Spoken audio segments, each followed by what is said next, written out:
My beloved child, I speak to you in this hour of stillness, so that your heart may understand every warning that comes from me is woven with the threads of love and light.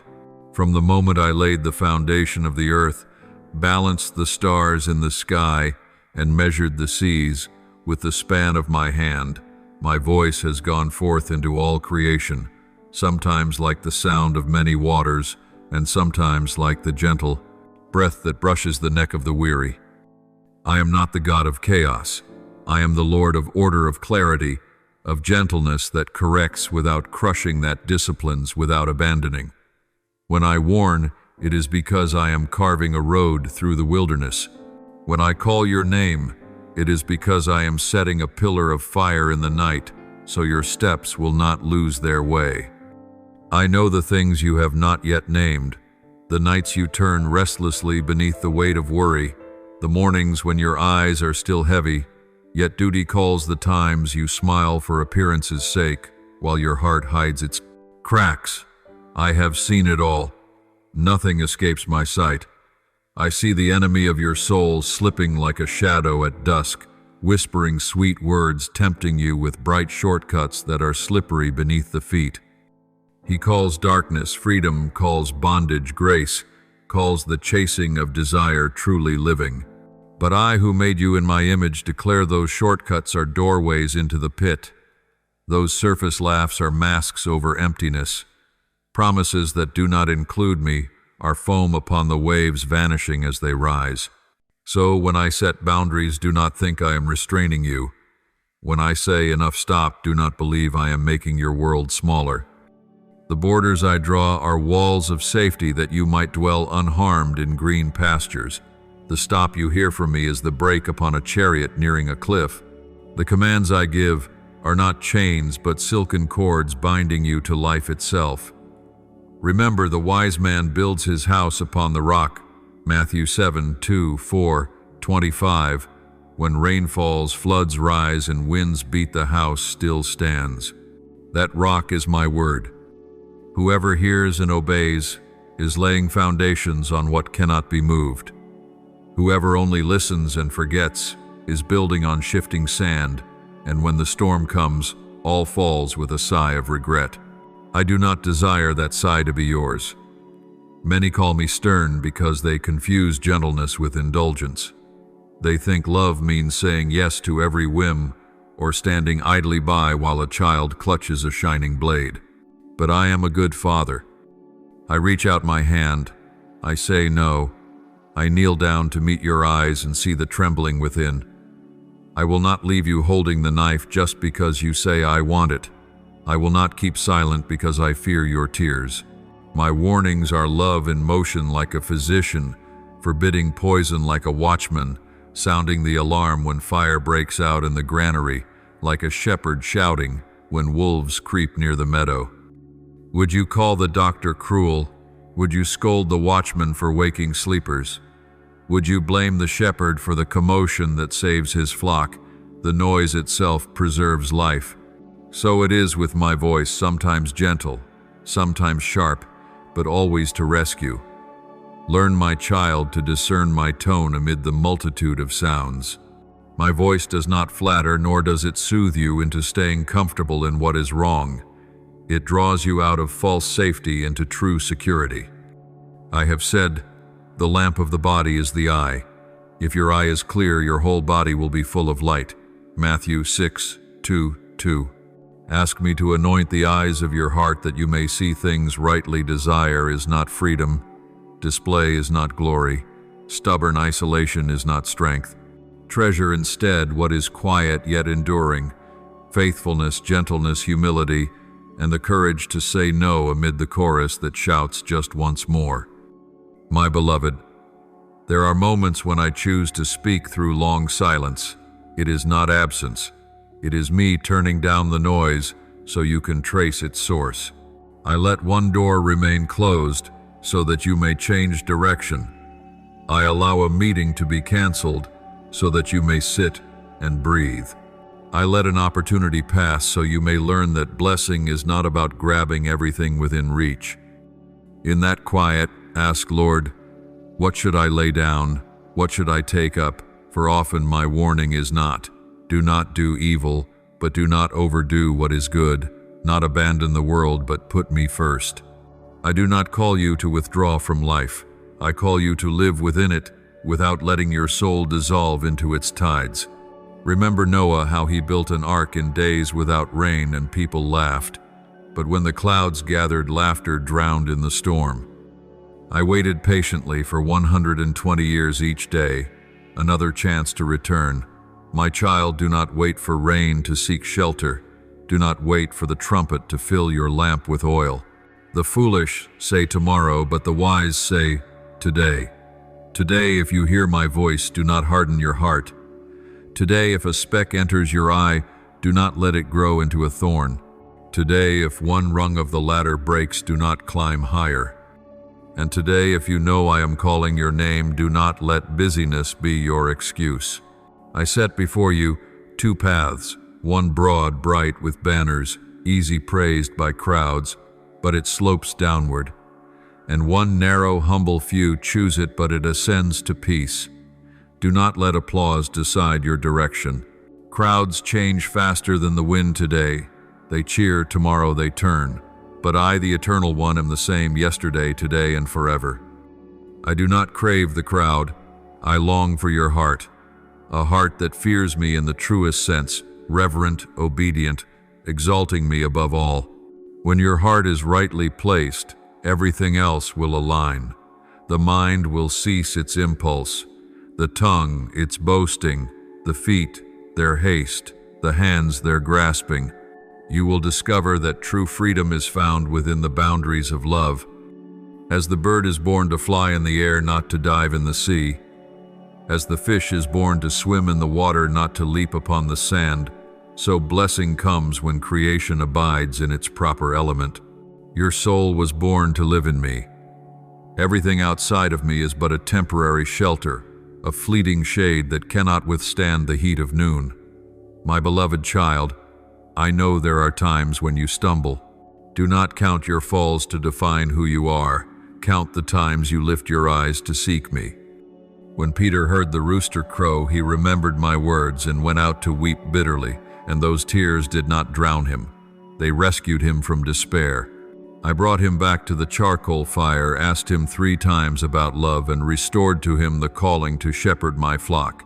In the same way, when a warning makes you remember that you have strayed, do not hide, draw near. I will not push your hand away. I will lift you up, wash you clean, anoint you, clothe you anew, and place you where you were made to live, as a child, not a slave, as a worshiper, not a debtor. Let my discipline correct what is crooked, as a potter presses his hands into wet clay to form a vessel of beauty. Let me prune the branches that only drain the sap and bear no fruit, so that life may surge into heavy clusters of grapes. I am the vine, you are the branches. Confer. John 15, the branch that abides in me blossoms, the one outside of me withers. My warning is the pruning knife of grace, sharp yet healing, cutting in order to make it alive. Guard the gates of your ears, your eyes, your mouth, and your heart. Let your ears receive what nourishes faith. Let your eyes behold what purifies. Let your mouth speak what builds up. Let your heart keep what is true. Do not let your days slip by like grains of sand through your fingers, while you do not notice yourself drifting from the shore. Establish a holy rhythm each morning. Open the book, read a few lines, then sit in stillness. Each noon breathe deeply and call my name. Each evening examine your heart and hand me the weight of the day. A little done consistently outlasts much done intermittently. Keep a lamp burning in your small room, for when the city sleeps, my voice is easier to hear. I will teach you things no book contains, and show you paths no map draws. You will learn the art of going slowly in order to go far. You will discover that faithfulness is the only true shortcut. And when that day comes, when I open before you a door that no one can shut, you will understand why I warned you many times, so you would not miss your appointed season, so you would not tremble when the trumpet sounds, so you would be ready. to cross the radiant threshold I prepared for you long ago. My beloved child, hold this word as a traveler clutches a compass in the desert. My warnings are not given to make you quiver, but to make you steady, not to make you shrink back, but to help you stand tall, not to silence you, but to tune your voice to the right song. Those who dismiss them will learn by regret. Those who embrace them will learn by peace. I lay my hand upon your head and bless you. My peace be with you. My light shine upon your path. My spirit keep watch over your heart. And my word, a lamp to your feet and a light to your path, Psalm 119:105, will not go out in the long night. Walk on, my child, for I go before you. Believe, for I do not change. Listen, for my voice is as near as your own breath. And whenever you forget, I will remind you, gentle at first, stronger, if need be, until you return home safely. Amen. I know you sometimes ask, why doesn't God speak more plainly? Why doesn't He write out a certain path, so I won't go wrong? But child, if everything were written in advance, faith would no longer be faith, and love would no longer be free. I let you hear my voice through many layers, through scripture, through conscience, through circumstances, through people, because I want your heart to learn how to recognize my tone among many strange sounds. Like a shepherd, I call each sheep by name, and my sheep knows my voice. Yet at times the wind of the world blows hard, and human noise muffles the whisper of the Spirit. Then I do not shout louder.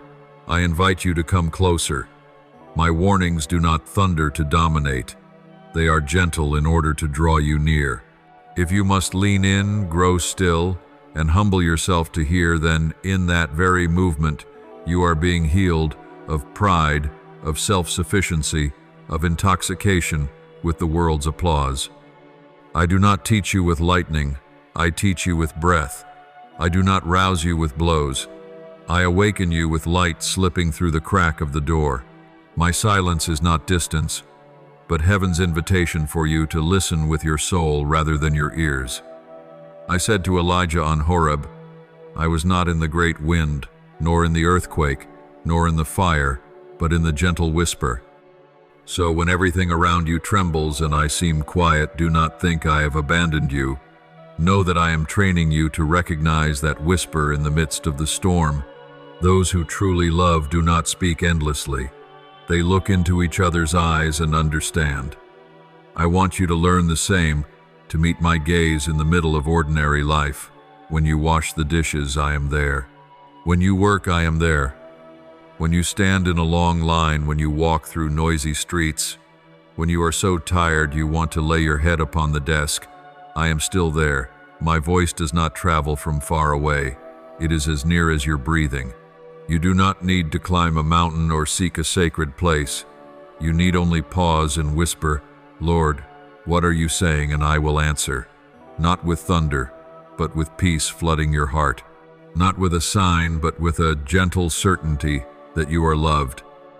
That is how I warn you, not to frighten you, but to remind you that life is found nowhere outside of me. My child, some say they need no warnings, that they are wise enough, knowledgeable enough, reasonable enough. But I tell you, true wisdom is not knowing much, it is knowing how to listen. Those who are smug about their own understanding are the first to walk into darkness, for light cannot pass through the glass of self-confidence. Long ago, Israel saw the sea part, ate manna from heaven, and heard my voice on Sinai. Yet they grumbled and turned away. I warned them through Moses, through judgments, through fire, and still they repeated their old errors. They chose the voice of fear over the voice of faith, and in the end they wandered 40 years in the desert until the old generation faded into the sand. My child, do not lengthen your journey by hardening your heart. Do not force me to use a whirlwind when I would rather use a breeze. Do not make me shatter what you lean on just to show you that I alone am the unshakable foundation. My love is strong, and if a gentle warning will not move you, I will allow the storm to do so. Yet even in the storm, Do not fear, I am there to take your hand and lift you from the depths. Each warning I give raises a fence between you and the chasm between your soul and the shadows. If you listen, you will be saved. If you ignore it, I still wait, but do not let your heart grow so callous that you can no longer hear. Child, the enemy keeps whispering in your ear. You don't need to listen. Everything is fine. He loves to speak when life seems smooth, when you are busy, when success occupies your hands. He knows he does not need to make you fall into great sin. He only needs to keep you so busy that you have no time to listen to your God. But hear my warning, busyness is not faithfulness, and activity is not obedience. There are times when standing still before me is the farthest step forward.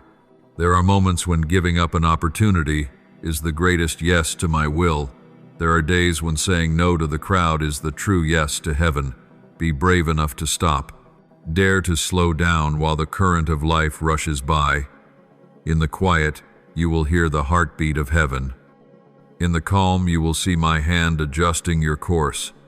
You will realize that what I restrain today is what I use to save you tomorrow. Everything I allow has a meaning deeper than the eye can see. Believe that even when I warn you with tears, I am smiling over your future, for I know it is more radiant than you imagine. My beloved child, if ever a day comes when you feel I speak too much, if you long for silence so that your heart might rest, remember this: when I am truly silent, that is, when you should be afraid. For as long as you can still hear my warning, you are still loved. When I stop speaking, it means the heart has turned to stone.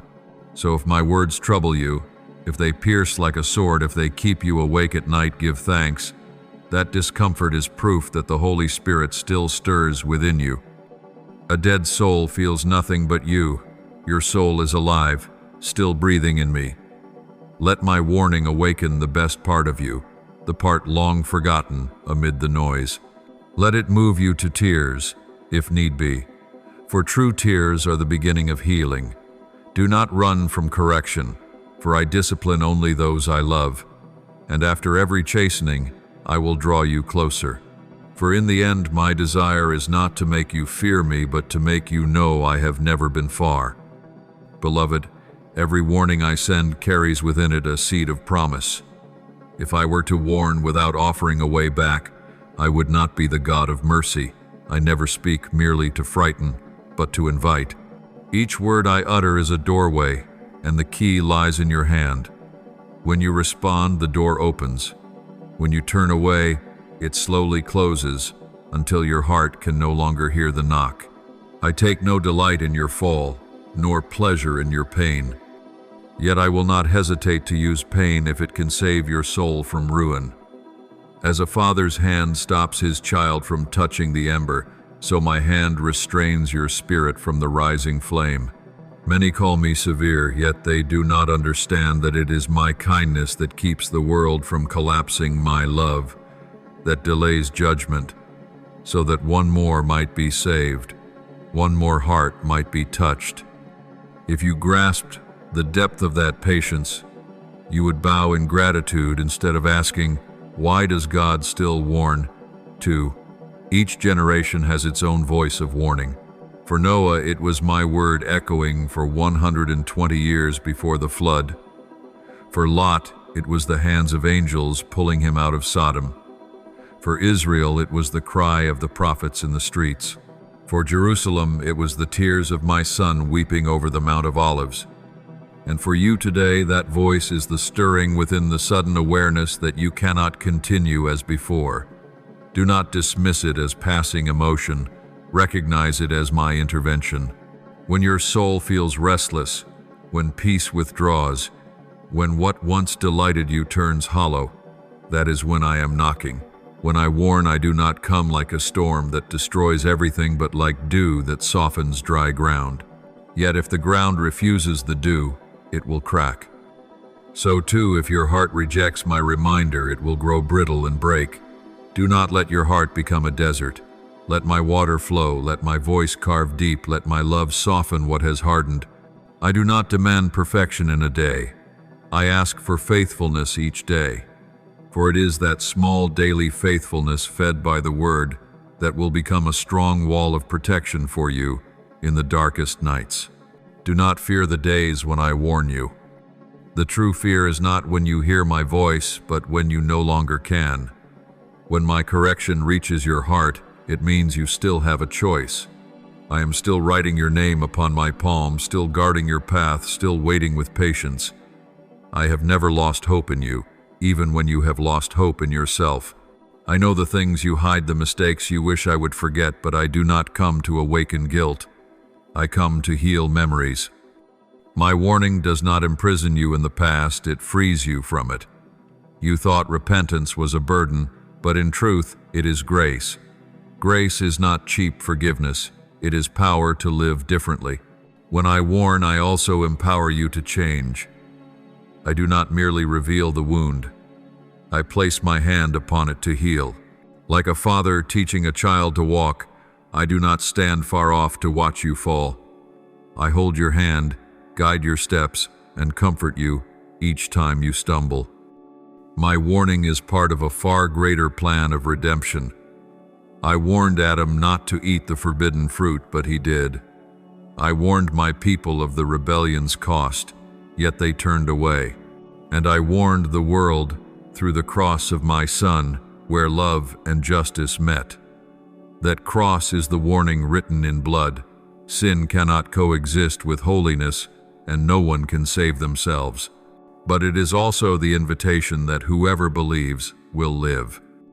When you look upon the cross, you see warning and salvation intertwined. If you keep walking in darkness, you will be lost. But if you turn back, the light will receive you. Therefore, never separate warning from love. True love always walks with discipline.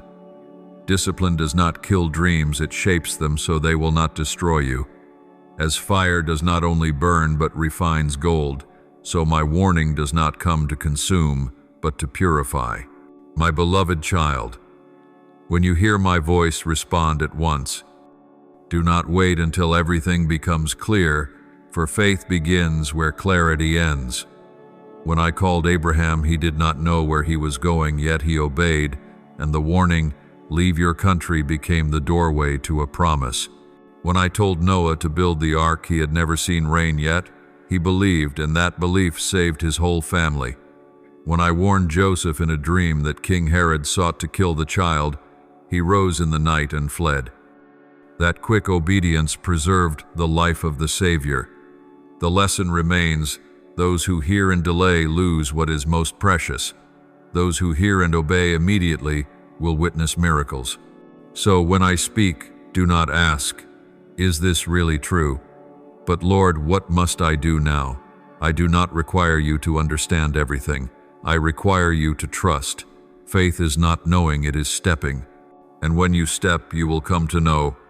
See my warnings as invitations to step deeper into the covenant. Do not fear the sternness of my voice, for hidden within it is the smile of a father who has never let go of your hand.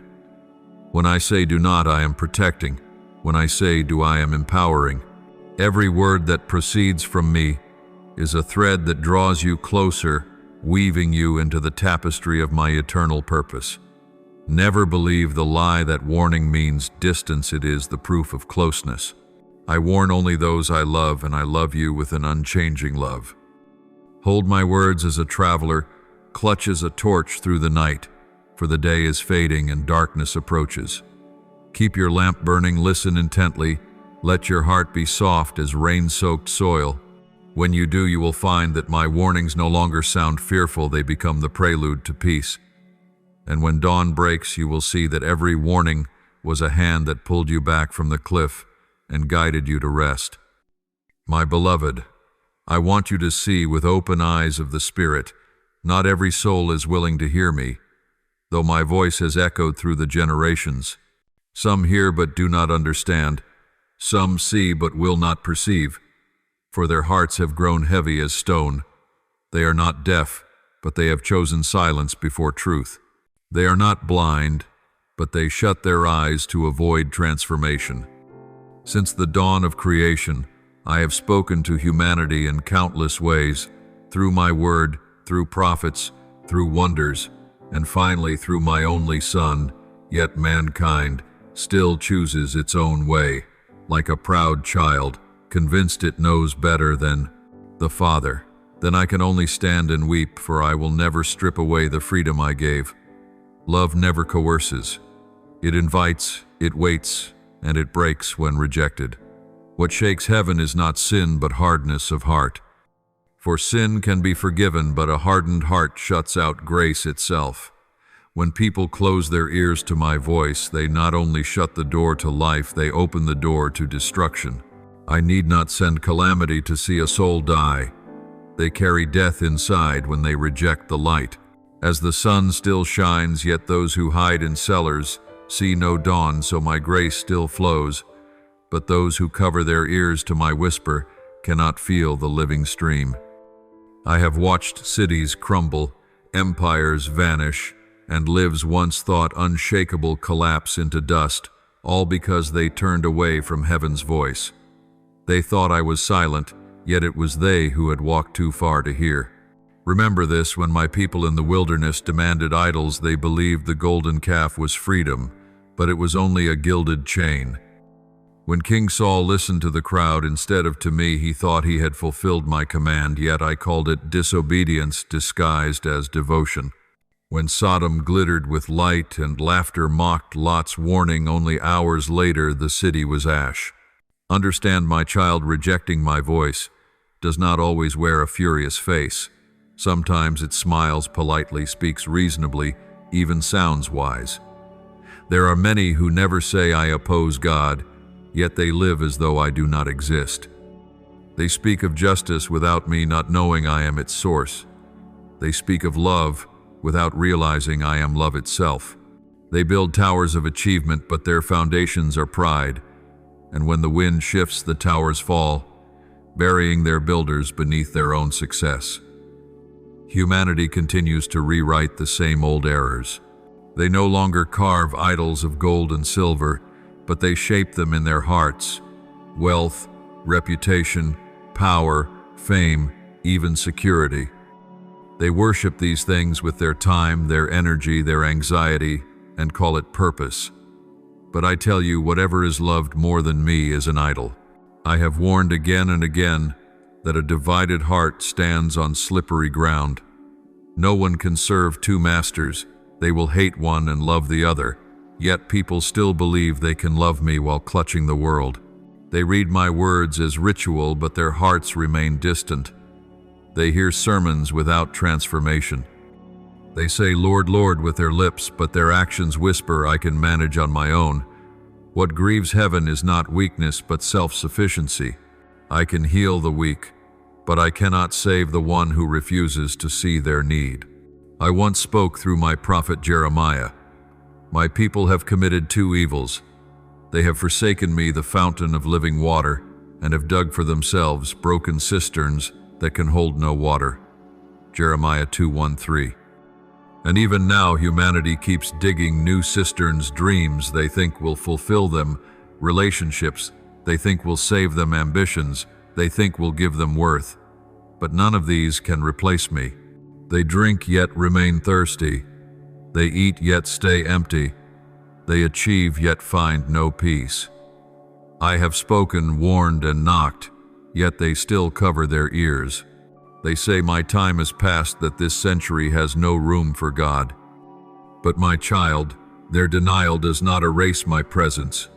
It only blinds them to the glory that still surrounds them.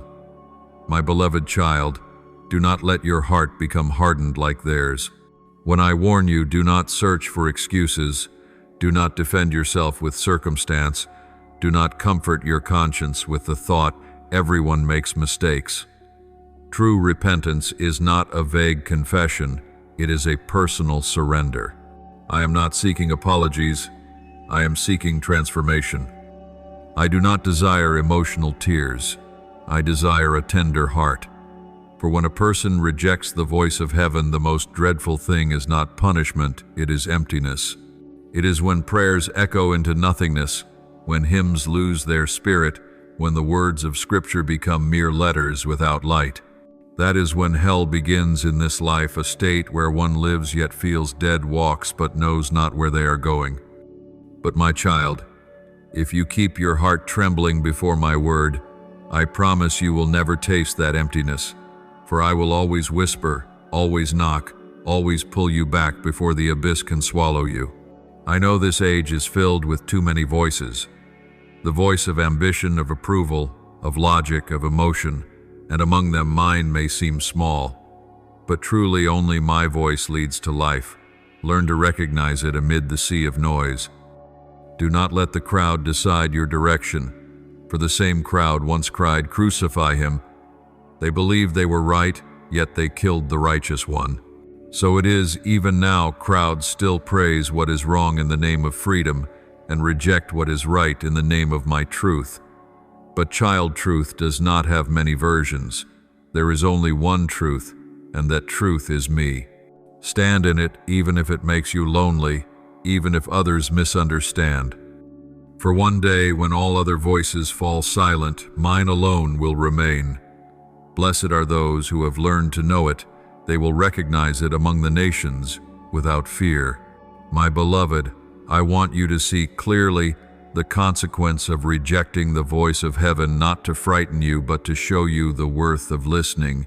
When humanity silences me, they do not only lose guidance, they lose the compass of the soul.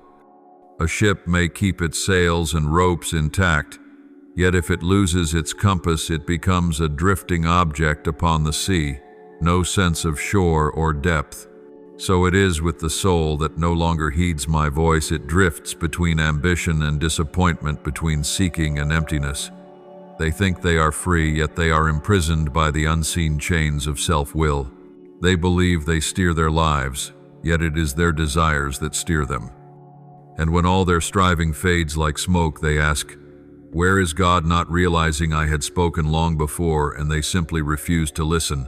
When a nation, a generation, or a single soul rejects my voice, darkness does not fall at once.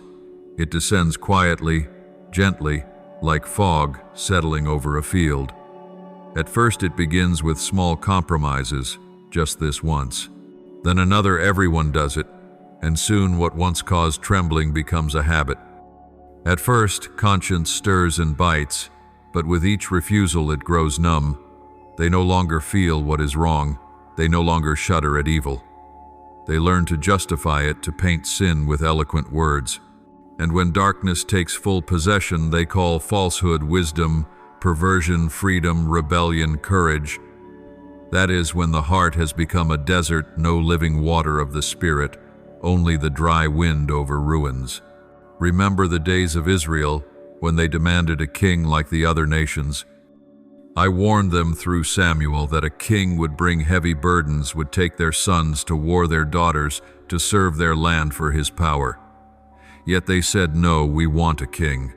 And I let them have what they wanted, so they might learn that getting what they want is not the same as receiving what they need. So it is today. Many pray for what they crave, but when I warn that it will harm them, they still insist and later weep. My child, I do not deny your requests to wound you. I withhold them to protect you, so that no blessing becomes your downfall. But when a heart grows stubborn, I must allow it to taste its own consequences, for sometimes only bitterness can teach the sweetness of obedience. Look at King Saul, chosen by me, anointed, entrusted with a mission. Yet because he did not fully obey, his kingdom was taken away. He thought sacrifice could replace obedience. But I said, to obey is better than sacrifice. Likewise, today many cloak disobedience in goodness, acts of service, rituals, offerings to cover a heart that will not yield. They believe doing good is enough, forgetting that I seek not deeds but surrender. The greatest sin is not failure, but refusing correction. When I warn you and say, later, that later often never comes. Like the door of Noah's ark that closed, the knocking outside became the sound of hopelessness. My child, listen while the door is open, while my spirit still speaks, while your heart can still be moved. For there will come a day when silence falls not because I am silent, but because humanity no longer has ears to hear. Understand this deeply. I never withdraw my warnings unless I have been pushed away too many times, and even then I stand at the door and knock, waiting for the slightest opening. As I said through my prophet Ezekiel, I take no pleasure in the death of the wicked, but that they turn from their ways and live. Ezekiel 3:3-1-1. That is my heart, not the heart of a harsh judge, but of a father who cannot stop loving. I have waited through ages, forgiven again and again, yet humanity still prefers distance over closeness. They forget that to be apart from me is not freedom, it is the loss of life itself. When they leave the fountain, they thirst. When they leave the light, they wander. When they leave love, they lose themselves. And this world, my child, is now full of souls who have lost themselves. They walk, they speak, they laugh, but within them is only an endless hollow. My beloved child, remember, even if an entire generation turns its back, grace still pursues. I still send my messengers, still use dreams, gentle reminders, and unexpected events to stir hearts awake. I still knock upon doors, knowing many will never open. For true love does not measure success, it only knows faithfulness. When Jonah fled, I sent the storm and the great fish, not to destroy him, but to bring him back. When Peter denied me, I did not strip him of his calling. I asked, "Do you love me?" When Thomas doubted, I did not condemn him. I invited him to touch my wounds. That is how I act. I never cease warning, never cease drawing, never cease loving until either you return or choose silence forever. Therefore, do not reject the voice of heaven. Do not let your heart become barren soil where the seed of my word cannot grow. Guard your heart above all else, for from it flow the springs of life. Every time you hear a warning through another's words, through events, or even through dreams, pause and ask, Lord, what are you teaching me? When you respond this way, you are training your spirit to become sensitive to the Holy Spirit, and that sensitivity will rescue you from many pits you do not yet see. For the enemy never attacks loudly, he comes through familiarity. But if you keep your ear tuned to my whisper, you will discern what is from me and what is from him. Every warning I send is not only to save you from error, but to lead you into blessing. When I say, do not take that road, I am pointing you toward another narrower but leading to peace. When I close a door, it is because a pit lies beyond it. When I delay an answer, it is because what you asked for is not yet ripe to give. Do not mistake my silence for rejection. It is protection. Believe that every no from me is written in the ink of love. And when your heart stays obedient, you will never fear correction. For you will know warning is simply love, written in reverse. The proof that I still care, still walk beside you, still watch you with eyes of mercy. My child, when people reject the voice of heaven, the light does not vanish, they simply turn away. But if you turn back even one step, that light will wrap you completely. For I have never withdrawn my love, never changed my plan, never regretted choosing you. Become one who listens in an age that refuses to hear. Keep your heart soft in a world that has turned to stone. And when you hear my voice, respond as Samuel did. Speak, Lord, for your servant is listening.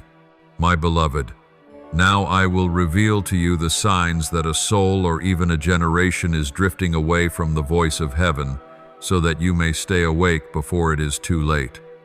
For distance never begins overnight. It starts quietly like a fading flame, like a vine that stops drawing water, like a song that ends mid-melody. When hearts cease to tremble at my word, that is the first bell. When sin no longer brings sorrow, but only justification, that is the second. When people begin to call darkness light and treat holiness as outdated, that is the third. And when they stop hearing my voice, yet still believe themselves righteous, that is the final bell. For then they have lost even the awareness that they are lost. Those I once blessed, when prosperity came, they forgot me.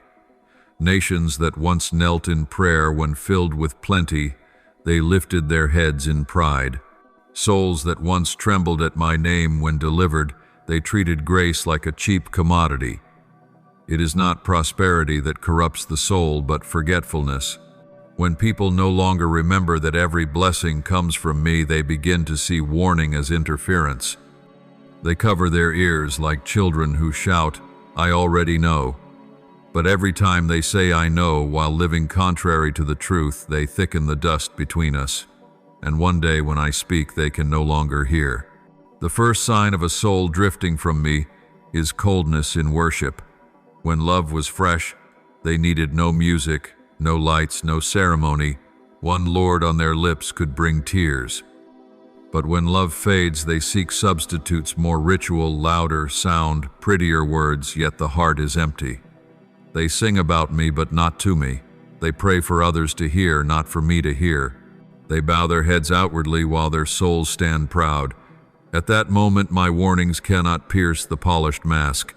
My child, if ever worship becomes a routine, stop.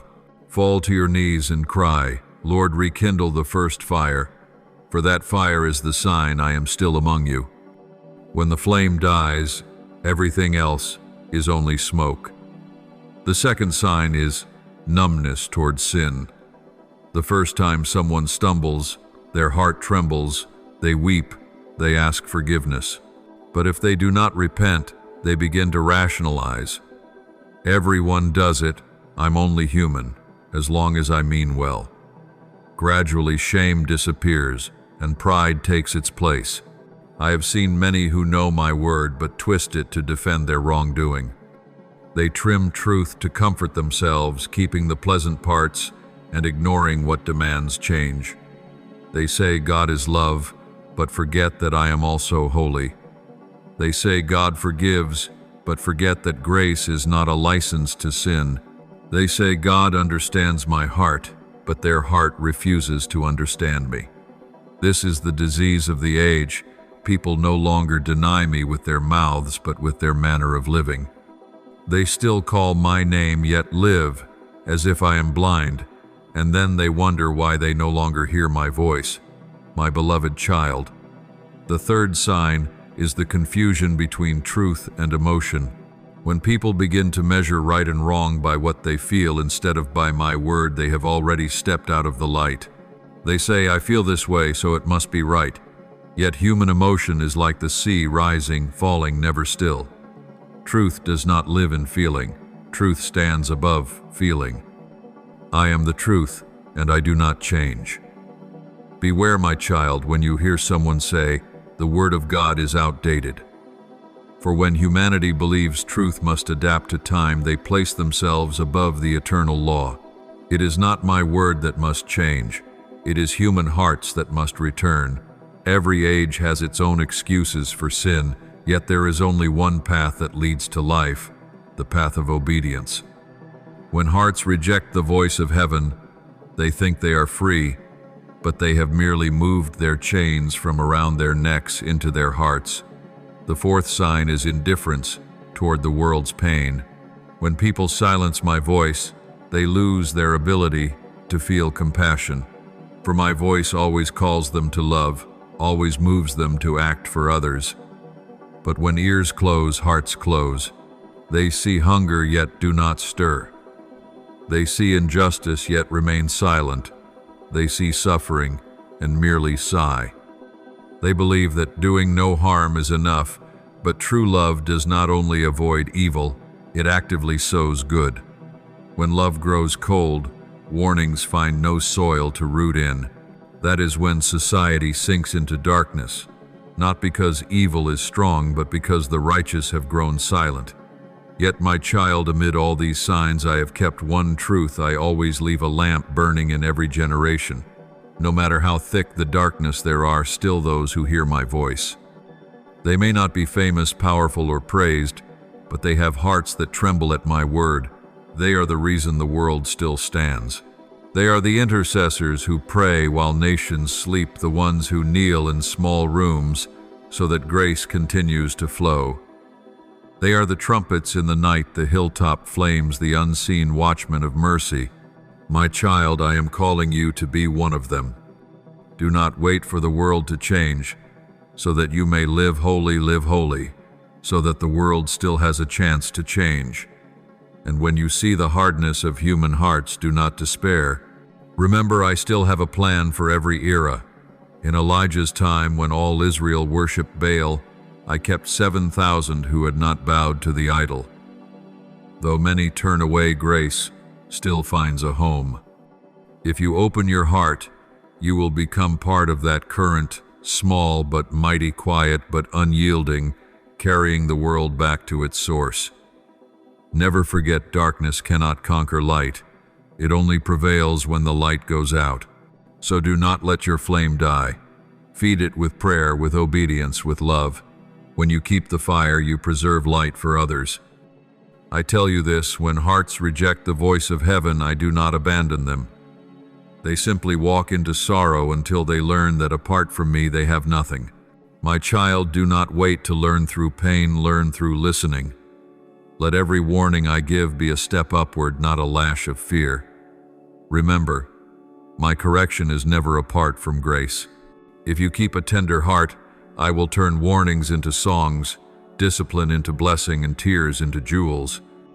My beloved, the greatest wonder in my nature is not the power that stills seas or shakes mountains, but my patience, the force that has kept this world from ruin and your soul from despair. From the dawn of creation, that patience has sustained all life like a silent breath. When Adam fell, I did not seal Eden at once. I left a promise of a seed that would crush the serpent's head. When my people rebelled in the wilderness, I did not destroy them. I fed them with bread from heaven for 40 years to teach them trust. When humanity multiplied evil, I did not withdraw light from the earth. I sent rain on the just and unjust alike. And when mankind rejected my Son and nailed him to the cross, I still opened the path of redemption for the very hands that pierced him. My child, if you could grasp the length, breadth, height, and depth of this patience, you would fall to your knees in tears of gratitude, for no one could be patient with humankind as your God has been. I have watched generations rise and fall. One sins, one repents, one forgets, one repeats, and still I love. I still call, still wait, still hope, though I know many will never answer. My patience is not weakness. It is the strength of love, the kind that knows only willing hearts can make the bond between father and child real. I could compel every knee to bow, but I choose to wait until your heart bows on its own. I could force every tongue to confess my name, but I choose for it to happen through revelation, not coercion. I have waited for humanity through the ages, and I am still waiting for each soul at this very moment. When you stray, I do not chase with a whip, but with a gaze. When you hide, I do not shout, but stand quietly at the door knocking. When you lock yourself in, I do not break the door down, but wait, knowing that one day when you are weary, you will remember that gentle knock and open. You have asked me, why does God delay? Why does he not punish the wicked now? But child, if I acted swiftly in anger, none would survive. My slowness to anger is space for repentance, for the wicked to turn, for the lost to return, for the cold to rekindle. Even the prophet Habakkuk asked me this, and I answered, the vision awaits its appointed time. Though it lingers, wait for it. It will surely come. Habakkuk 2:3. I never forget my promises. I only act at the right time. My timing is not slow as humans think it is merciful. For I know that if I act too soon, some souls will not yet be ready to come home. And if I act too late, justice would be crushed. So I balance both in the wisdom of eternity. When you see my silence, trust that I am preparing the way. When you see my delay, trust that I am waiting for you to be ready. Grace is not only forgiveness, it is the time I give for transformation. My beloved child, look back over your life and see how patient I have been with you. How many times have you made promises and not kept them? How many times have you said, I will obey, then forgotten? How many times have you begged me for rescue, only to turn away when I reached out my hand, and yet I remained. I do not count your failures. I count the chances I still can give. Every morning you wake is proof that my mercy is still new. Every time you feel my whisper in your heart is evidence that my patience is still at work. If I were not patient, you would not still be here to hear my word. My child, have you ever realized how many times I stopped you from what you thought was good but would have destroyed you? Have you ever seen that my delay was your greatest blessing? For if I had given you everything you asked for before you were ready, those very gifts would have crushed your calling. I am patient not because you deserve it, but because I want to finish my work for you without breaking the fragile vessel that carries it. My patience, too, is my invitation for you to learn from me. Do not be quick to judge, to shut the door on the one who fails, or to throw stones at the weak. Remember, I have been patient with you. When you see someone slow to change, remember how long I waited for you. When you see someone fall again and again, remember how many times I forgave you. When you see hardened hearts, remember that yours once was the same until grace softened it. Therefore, treat others with the same patience you have received from me. Do not become a keeper of others' faults when I have long stopped counting yours. Some say that my patience makes me weak, that if I were truly powerful, I would be punished at once. But my child, my patience is not weakness. It is absolute strength, the power to know when to be silent and when to speak. I am silent, not out of fear, but out of love. Thunder can make a person kneel, but only patient love can make a person change. Remember this, I could crush you in a moment, but I choose instead to kneel and wash your feet. That is who I am. When my son hung on the cross, mocked and despised, he could have summoned 12 legions of angels, yet he remained silent, not because he was powerless, but because of mercy. In the same way, I am silent before humanity's sin, not because I do not see, but because I am waiting patiently for hearts to awaken to what they have become. And my child, I tell you this so that you do not mistake my patience for tolerance. One day the season of patience will end like the sun setting beyond the horizon. Then justice will speak, and all things hidden will be revealed. But know this, until the final moment my heart still calls. My patience is the last barrier before wrath. It will not last forever, but it lasts long enough for the repentant to return. Use this time as an opportunity not wasted in numbness. Every day you refuse to change is another step pushing grace away. Hear my voice while it is still warm. Return while your heart can still feel. I see your struggle. I see you fighting battles no one else understands. Do not fear delay, for I am never late. Do not fear failure, for I have never stopped believing in you. My patience is not wasted time. It is a sacred space where your faith grows roots. Cherish every moment. I still wait for the day will come when time itself closes and every choice is made final. But until then, I am still calling you, still guiding you, still believing you will return. My beloved, now I will lead you through living portraits in my word stories, where time became the cradle of grace and slowness became the rhythm of love. For grace is not only the moment of forgiveness, it is the years of cultivation, pruning, and quiet waiting for the bloom. Every story tells the same truth. I am never hurried by human impatience. I work by seasons, by cycles, by the pulse of life, so that what grows is not grass that fades quickly, but trees whose roots hold fast to the rock. Look at Abraham, whom I called out of his homeland. The promise of descendants as countless as the stars did not come in a single season, but over years of desert emptiness. One night I brought him outside and told him to count the stars. He could not, and the silence pressed heavy upon his heart. Yet in that long night his faith was forged like iron. I was patient through his missteps, his schemes, his laughter, when the promise seemed too late. I did not withdraw what I had spoken. I taught him slowly so that his final joy would not only be in having a son, but in knowing me, the one who promises and keeps his word.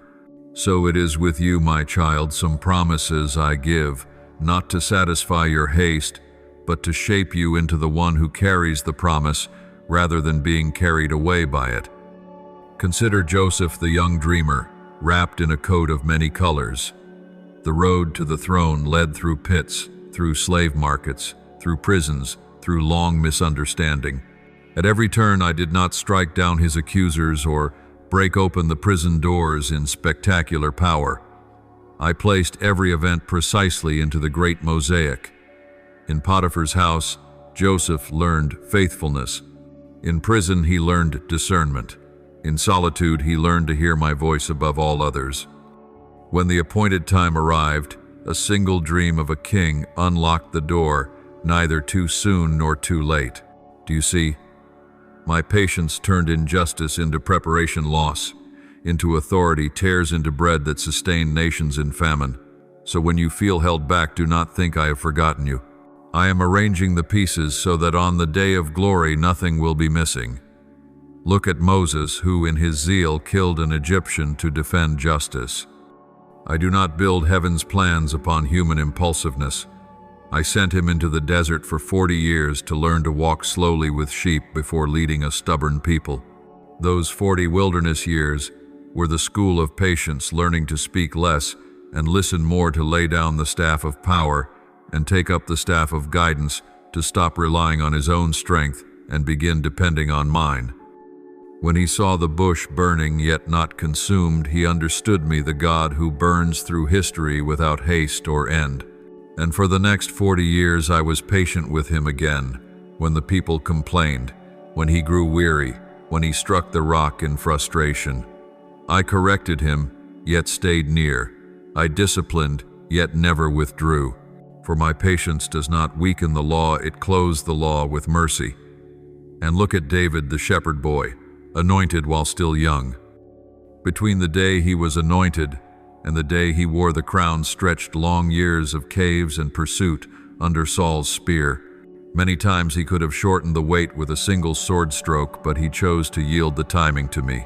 He would not seize what I had not yet given, nor grasp the throne through deceit, for he believed I am Lord of all timelines. That patience made him a king who trembled before me. My child, patience is not idleness.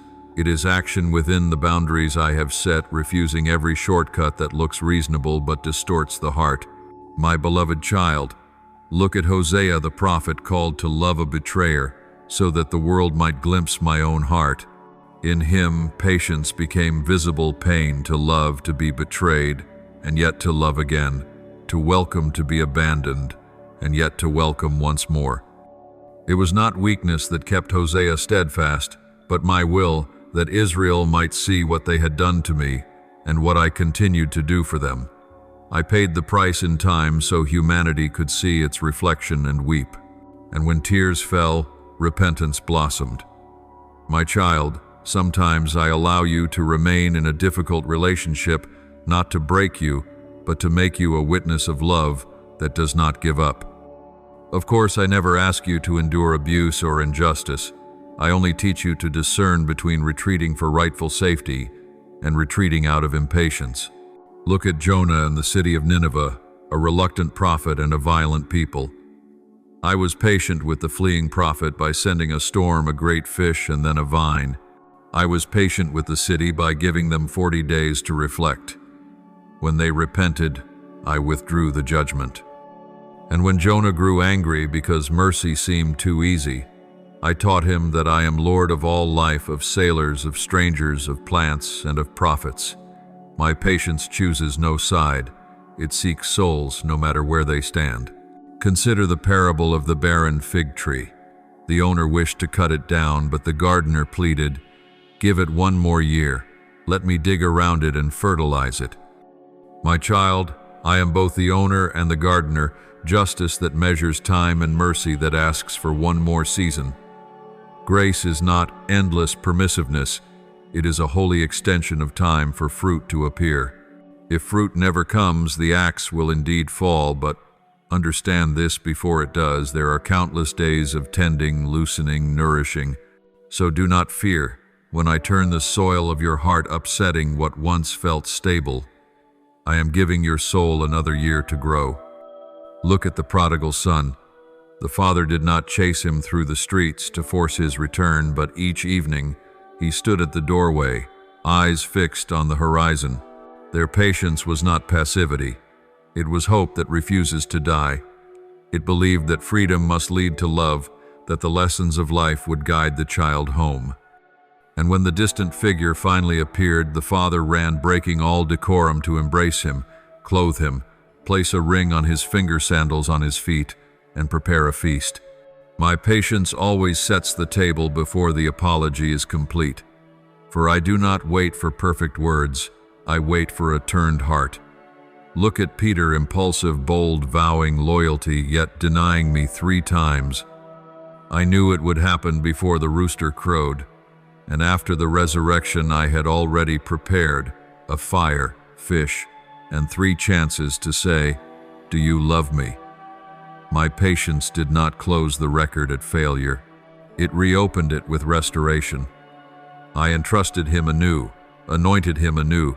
The same man who once trembled before a servant girl later stood before crowds proclaiming my word without fear. That is what grace through time accomplishes: correction, healing, and empowerment. And look at Paul, the persecutor turned apostle. The light on the Damascus road was only the beginning.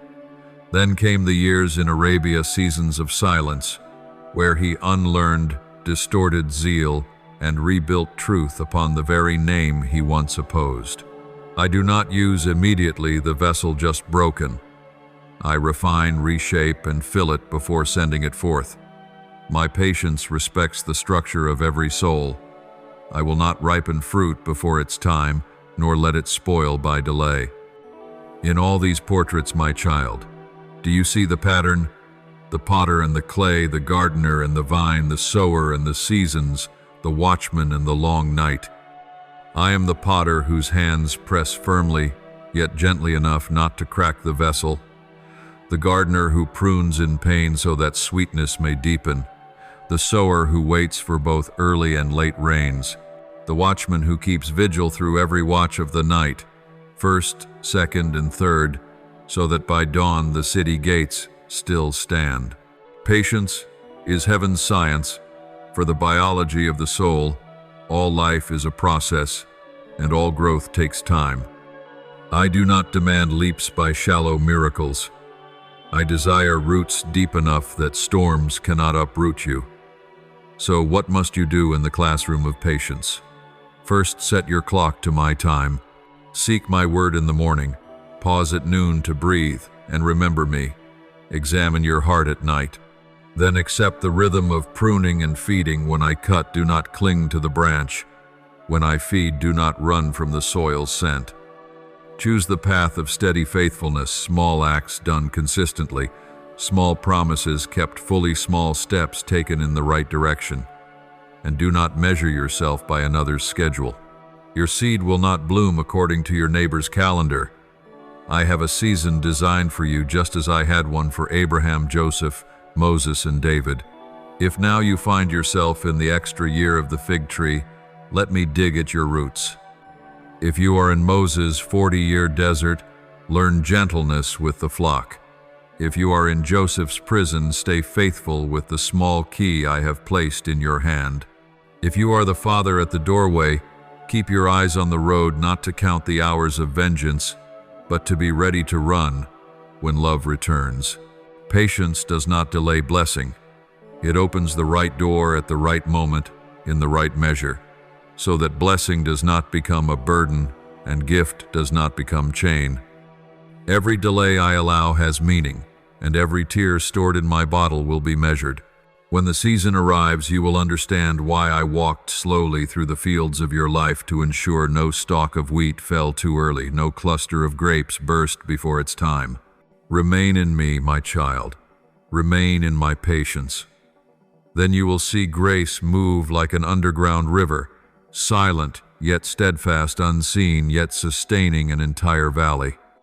Beloved, now that you have grasped the heart of my patience and witnessed it in the stories of old, I will teach you something higher, how to cooperate with my patience, so that you are not only the one being waited for, but also the one who learns to wait with me. For patience is not merely endurance, it is the living act of faith, a deep communion between your soul and my eternal purpose. I have not called you only to wait. I have called you to sow, to watch, and to guard the harvest with me until the day of reaping. When you master the art of waiting in me, you will no longer see time as your enemy, but as your companion in the holy work of transformation. My beloved child, first learn to see time through my eyes. People call slow a delay, but in me slow is preparation. Every pause, every season that seems meaningless is a hidden step in a plan deeper than you imagine. When I answer slowly, it is because I am clearing the way for a reply greater than what you asked. When I lead you into the desert, it is because there, without noise, you can hear my voice more clearly. I do not count years as you count calendars. I count by the maturity of faith. Some promises are not delayed. The bearer of the promise is simply not yet strong enough to hold it. If I place a crown on your head before your heart is refined, it will crush you. But if you are patient with me, the crown will fit. So do not fear when I take you the long way, for the long road is where I teach endurance, and endurance is the doorway to glory.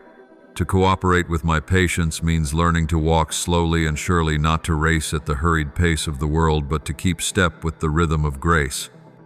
You must learn to rest in trust, for those who know how to rest know that I am at work. When everything seems silent, remember that a seed in the ground is also silent, yet life is sprouting within it. When you cannot see what I am doing, it is because I am doing what human eyes cannot see. You do not need to prod me, I do not forget. But I want you to place faith above feeling, obedience above reasoning. Patience does not demand that you understand, it asks that you believe I understand. And when you do not understand, whisper, Lord, though I cannot see, I still believe you are moving. When you say this, heaven moves. My child, cooperating with my patience also means guarding your heart in the waiting. In such times, the enemy will come to sow doubt, to provoke comparison, to make you glance sideways and ask, why them and not me? But every soul has a cadence, every seed has a season. When you compare, you leave the soil that is yours. Tend the field I gave you, small or barren, for right there the miracle will grow. The enemy hates patience, for he knows that the soul that stays faithful through the years becomes unassailable. Do not let waiting turn into bitterness. Let it become a song of trust. Each morning say to me, today I still believe. Even without any sign, that confession rises like fragrance to my throne. For faith does not require evidence. Faith itself is the evidence. I also want to teach you the art of keeping my pace in action. You may think patience means sitting still, but patience is doing the right thing at the right time. When I say stop, stop. When I say go, go. When I say wait, wait. When I say sow, even though the ground is dry, sow. To cooperate with my patience is to live with immediate obedience and long, steady calm. When I say forgive, do not wait for your feelings to soften. Act first and your feelings will follow. When I say believe, do not wait for proof. Believe first, and the miracle will follow. Every small act of obedience is a stone laid into the foundation of maturity. Then when the day comes that I open the door, you will not only be a receiver of blessing, you will be strong enough to keep it. Do you see, my child, many lose their blessing not because they lack faith, but because they lack the patience that sustains faith. They begin with zeal, but when I test them with slowness, they give up. They pray for rain, but when I teach them to dig a well, they complain that the ground is hard. They want miracles, but refuse the long road of discipline. Yet I have said, the one who endures to the end will be saved. Matthew 2:4-13. Faith starts you on the journey. Patience keeps you on it. Do not let the flame of the first day be smothered by the smoke of later days. In the seasons when nothing seems to happen, keep tending the fire. Every prayer in the quiet night is dry wood on the hearth of grace. Be patient for one more night, for dawn is near. And know this, my child, when you cooperate with my patience, you will find blessing even in delay. What arrives late in me is never lost. It arrives more complete. When I have not given what you asked, it is because I am giving something deeper, a heart that can give thanks before it sees. The one who gives thanks in lack has stepped into the mystery of heaven. Gratitude in the not yet breaks the chains of fear and opens the door to abundance. That is when you wait with me, not merely as one I am waiting for. And when you live like this, you will find I am not far away, but walking beside you, sometimes in silence, sometimes in a gentle breeze, sometimes with tears that match your own. Understand that my patience does not linger to torment, but to perfect. Every holy delay carries the meaning of transformation. You ask me to change the circumstance. I am changing you. When you can wait with peace, you have already overcome before the miracle appears. Patience is the final lesson of faith, for mature faith does not demand its own will, but trusts that what I will do is best. When you reach this place, you will see patience is no longer a trial, but a reward. Let me end with an image. Imagine yourself as a seed in the soil. Buried, you no longer see light, you cannot hear the wind. You only feel the heavy weight of earth above you. You may think you are dying, but truly you are germinating. What you call waiting, I call growing. What you call loneliness, I call the labor of new life. Then one day, when your roots are deep enough, I will let the light in. A seed cannot hurry, it can only trust. And I, the sower, have never forgotten a single seed. Therefore, my child, walk with me patiently. Receive each day as part of a larger miracle. Believe that not 1 second is wasted in my hands. For I, your God, am never hurried and never late.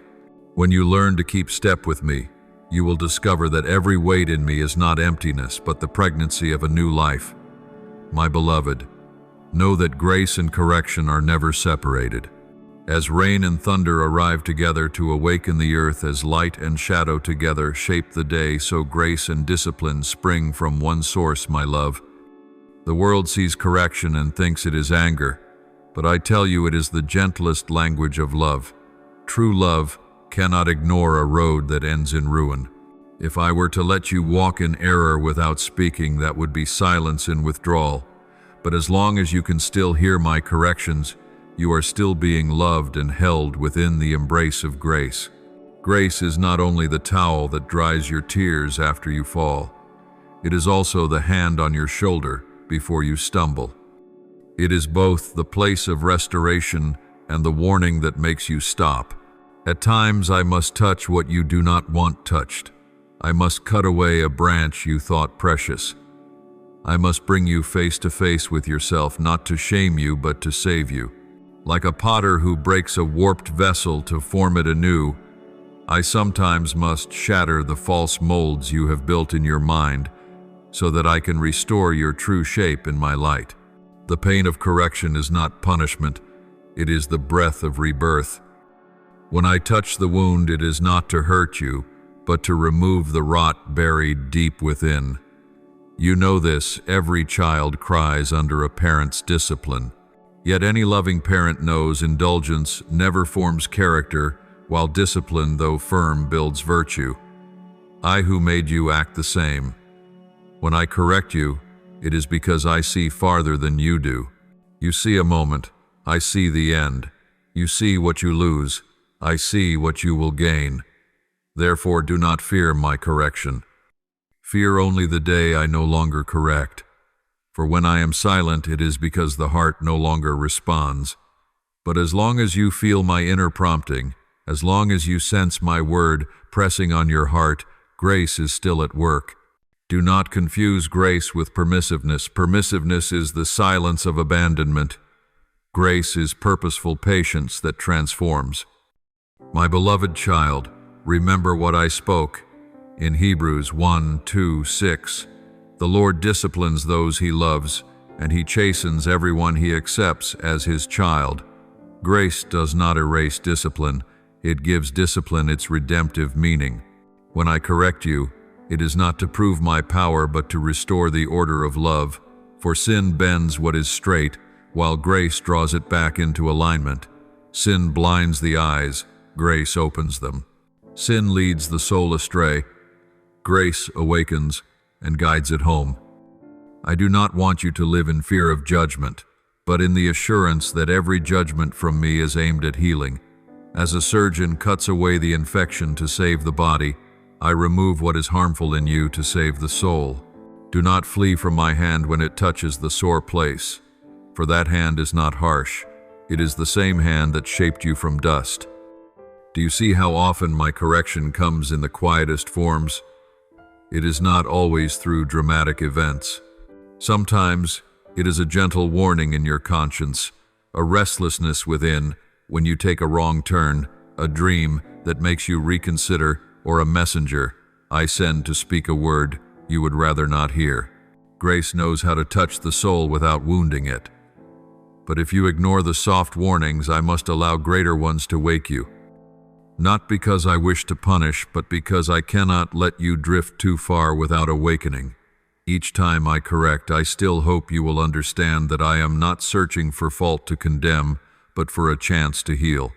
Do not think that correction comes only when you have sinned. Sometimes it arrives when you are walking correctly, so that I can refine the proportion of what is right. Even goodness, when unguarded, can turn dangerous. Many I once used mightily fell because they took pride in what I did through them. So I remind you, grace is not only strength to begin with, but also the fence that guards you when you succeed. When I prune, I am protecting you from yourself. When I close a door that seems good, I am keeping your soul from becoming a slave to applause. When I remove someone from your path, it is because I see the weight that person would one day lay upon you. My discipline is the architecture of preservation, not of loss. Look at David, the man after my own heart, who also stumbled. When he sinned with Bathsheba, I sent Nathan not to destroy him, but to restore him. Nathan did not speak with a whip, but with a story, so that David's heart might judge itself. And when he cried, "I have sinned against the Lord," grace rushed in. The consequences remained, but his soul was saved. Later he wrote, "Blessed is the one whose transgressions are forgiven, whose sins are covered." Psalm 3:2-1. My child, this is the purpose of correction, not to humiliate, but to raise up, not to shame, but to cleanse, not to expose, but to heal. My correction never comes with humiliation, only with invitation. When I expose a flaw, I also point to the path of restoration. When I reveal the broken, I extend the robe. When I uncover the ruin, I plant within you the longing to be renewed. This is why grace in correction differs utterly from condemnation. Condemnation comes from the enemy. It drives you away. Correction comes from me. It draws you home. The enemy's voice says, "You are worthless. You cannot be forgiven." My voice says, "My child, rise, for I still call you by name." Whenever you hear the inner tug urging you to return, that is me. Whenever you hear the whisper of despair, that is not me. Learn this discernment so you can seize grace at the moment it appears. My discipline is not a moment's strike, but a lifelong partnership with growth. Each time I expand your calling, I also enlarge the frame of my discipline over you. The greater the trust, the deeper the refining for purity, must equal the weight of responsibility. If I let you go unchecked, the blessing would become a burden. But because you are mine, I will not let you drift far. Rejoice when I intervene. It means you are still within heaven's care. A father does not discipline another's child, only his own. Therefore, when you are corrected, know this: you still belong. When you accept correction with a tender heart, grace will turn pain into blessing. You will see the things that once made you weep become testimonies for others. The wounds that once frightened you become doors of empathy. The dark days that once weakened you become windows where my light shines through the cracks. Grace does not erase the scars, it makes them shine. And when you look back, you will see no correction was wasted, no tears lost, no fall final. In all things, grace has been weaving a tapestry of restoration, so that when the world looks at you, they will not see the wound, but the glory of the one who healed it. Child, I will now show you the paths by which grace works through discipline so that you may recognize and cooperate with me instead of fearing or resisting. My grace does not flow in one channel only. It is a river with many branches running through circumstances, through people, and through the gentle whisper of the Spirit within. When you learn to discern each stream, confusion will vanish, and you will see that every closed door, every detour, every slow season is simply my hand at work, quietly teaching, shaping, and keeping you. My beloved child, there are times when I correct you, not through visible rebuke, but by rearranging the circumstances around you. I close a door you keep trying to force open, not to deny you joy, but to keep your soul from draining itself in barren ground. I slow a desire because I know haste would make you stumble. I steer you away from a path you think is safe to save you from a pit waiting unseen ahead. You call these setbacks, but I call them the fences of mercy. My grace works even in delay. That slowness is the classroom where I teach you to hear me above the noise. When I bring everything to a halt, it is not forgetfulness, it is reorientation. Each time peace withdraws from a task, though it still looks right, that is a sign I am drawing you back to look deeper, to wait longer, or to return to where I have appointed you. Sometimes my grace reaches you through people, through voices, examples, and even through interactions that unsettle you. I send some only to speak one sentence that shakes your spirit. They do not come to condemn, but to rescue you from drifting. They may say what you do not wish to hear, yet hidden inside their words is a seed of truth. If you focus only on the sting and ignore the substance, you lose the chance to be refined. Some I place in your life, not to lift you, but to polish you. The friction between souls, if you view it through heaven's eyes, becomes a tool of grace, a place to learn patience, humility, and forgiveness. Do not rush to ask me to remove those who irritate you. Ask instead what I am teaching you through them. Once your sight changes, that person becomes a mirror, reflecting the part of you that most needs transformation. The most intimate way I correct is through the whisper of my Spirit within you. He does not shout, he does not force, he does not make noise. He is the gentle breath, the soft unease when you are about to stray, the restrained hand before you speak a careless word, the sudden flash of light revealing a hidden motive in your heart. When you hear that whisper, do not reason or defend, pause and listen. The Spirit never rushes, never accuses without clarity, never leaves you alone in the dark. When He corrects, He empowers, and peace follows as His seal that you have heard aright. The enemy's voice is the opposite. It frightens, shames, and sows doubt about my love. When you can tell the difference between these two voices, you will walk with confidence, not confusion. Yet there are moments when I must raise the volume of correction because you have ignored gentler warnings. Then I allow circumstances to speak louder, or hidden matters to come to light, not to humiliate, but to heal. Exposure in me is never destruction. It is the dawn of restoration. When light comes, do not fear it. Let it reveal, for freedom lives in truth. Only when you walk in the light can the blood of my Son cleanse you fully. Correction may also wear the face of loss, a failed plan, a broken bond, an interrupted dream. I know it hurts, but inside the pain is a message. Ask yourself, what nudge did I overlook? What have I allowed to replace me? What boundary am I learning? What is the first step toward repair? When you answer these, the ruins become a gate, not a dead end. Like Peter, who wept in the courtyard but was restored by the firelight on the shore, you too will find that grace never ends at the tear, it begins there. When you let grace finish its work of correction, new fruit will appear in your soul. You will see things as they truly are, without disguise. You will grow gentle, because you have been loved enough to learn tenderness toward others. And you will grow steadfast, unafraid of exposure, because the light has become your home. You will no longer hide or live in shame. You will walk freely with a heart refined. Everything I use to correct you, circumstances, people, or inner whispers, serves one purpose: to bring you closer to me. You need not fear losing my voice, for I am the shepherd who seeks the wandering sheep.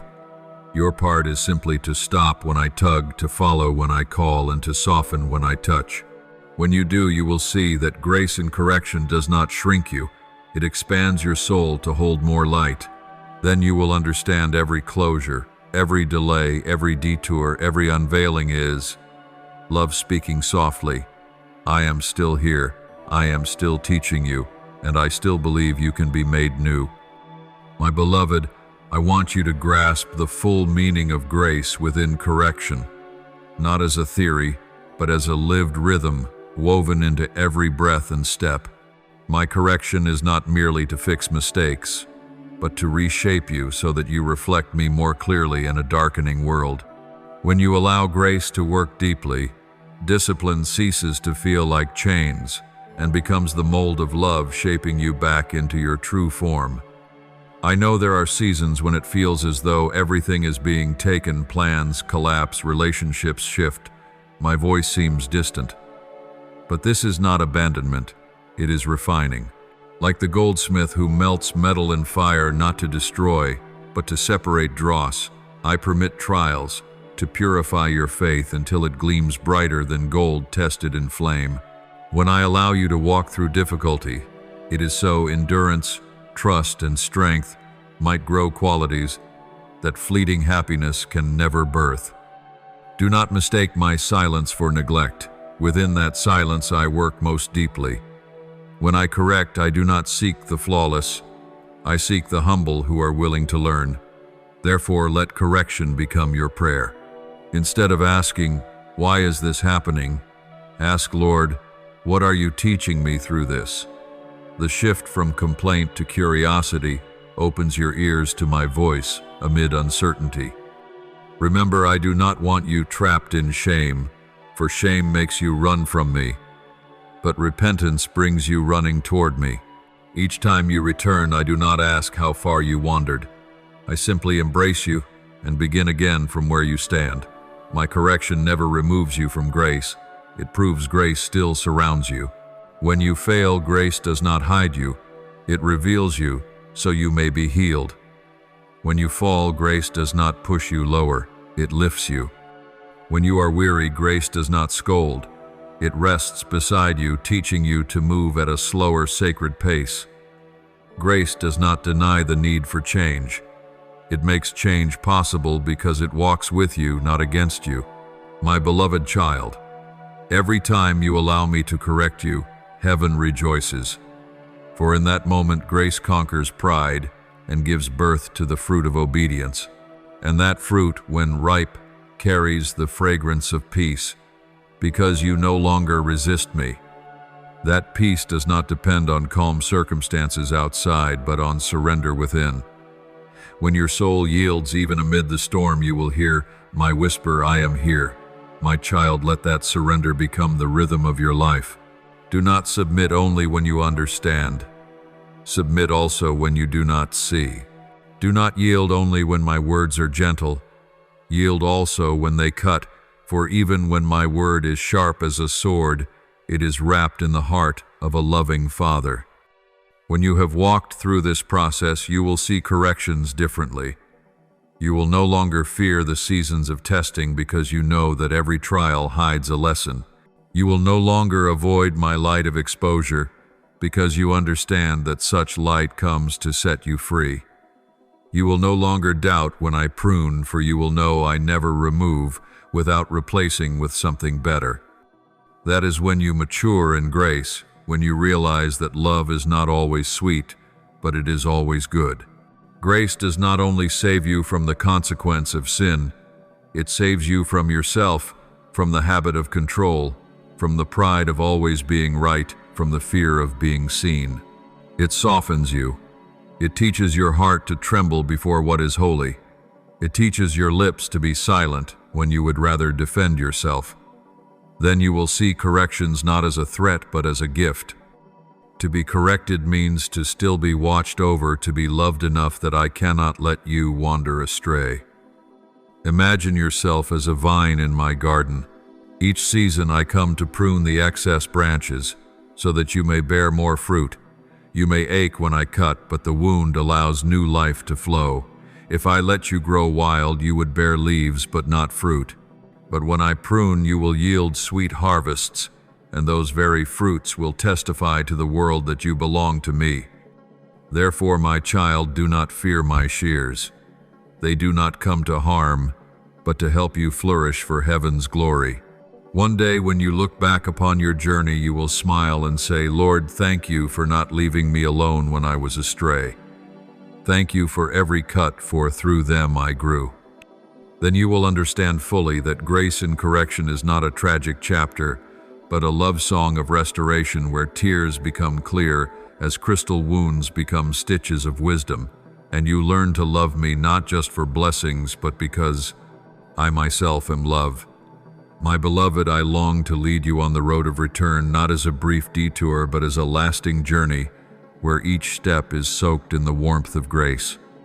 You have heard my warnings, learned of my patience, and grasped the grace in correction. Now what I desire most is to see your heart turn back and remain. Returning is not a moment of emotion. It is the transformation of the heart. When the heart changes, the path changes. When the path changes, life changes. And when life changes, you will discover the wonder that I have walked beside you all along, steadying your steps, whispering softly at every turn, keeping a small flame alive within you, even through the dark alleys of memory. The road back begins with an honest look at the truth. Truth does not come to shame, it comes to set free. When you dare to name the twisted places of your heart without decoration, you will hear chains snapping in the silence. I do not ask you to confess before the world. I ask you to open your heart before me. In the secret place I wait.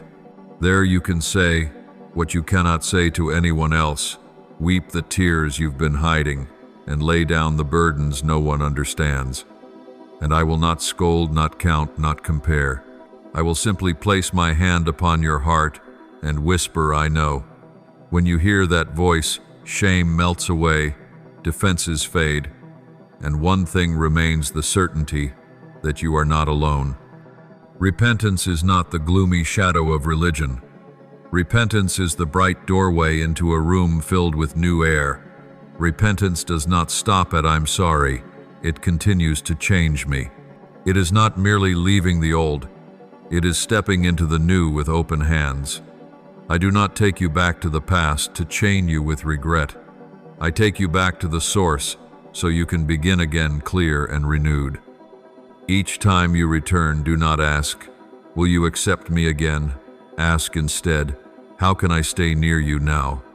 When that question changes, your actions change. You no longer walk the road of earning back worth, but the road of responding to love. You may think that the road of return requires great deeds, shining achievements, grand proof to yourself or the world. But my child, the path begins with small, steady steps, opening my word before you open the world each morning, pausing in the middle of the day to breathe with me, offering an apology before cracks become canyons, choosing to step away from temptation before it takes root. These small things are stones paving the road. Walk them long enough, and you will find you have come far. I love small beginnings, for there the heart learns obedience. And steady obedience is the sweetest worship in ordinary life. I know there are memories that make you hesitate to return, broken promises, seasons of zeal that cooled, days of resolve that faded. But hear me, and keep this as heaven's vow. I do not grow weary of you. My patience is not shortened by your stumbles. Each time you fall, do not stay counting your failures on the ground. Reach for my hand. I will lift you, brush off the dust, and walk beside you again. I do not only forgive the past, I empower the present. My grace does not only cleanse, it strengthens. And as you are lifted, you will learn to lift others. As you are forgiven, you will learn to forgive. Thus your road of return becomes scaffolding for other trembling souls seeking the way home.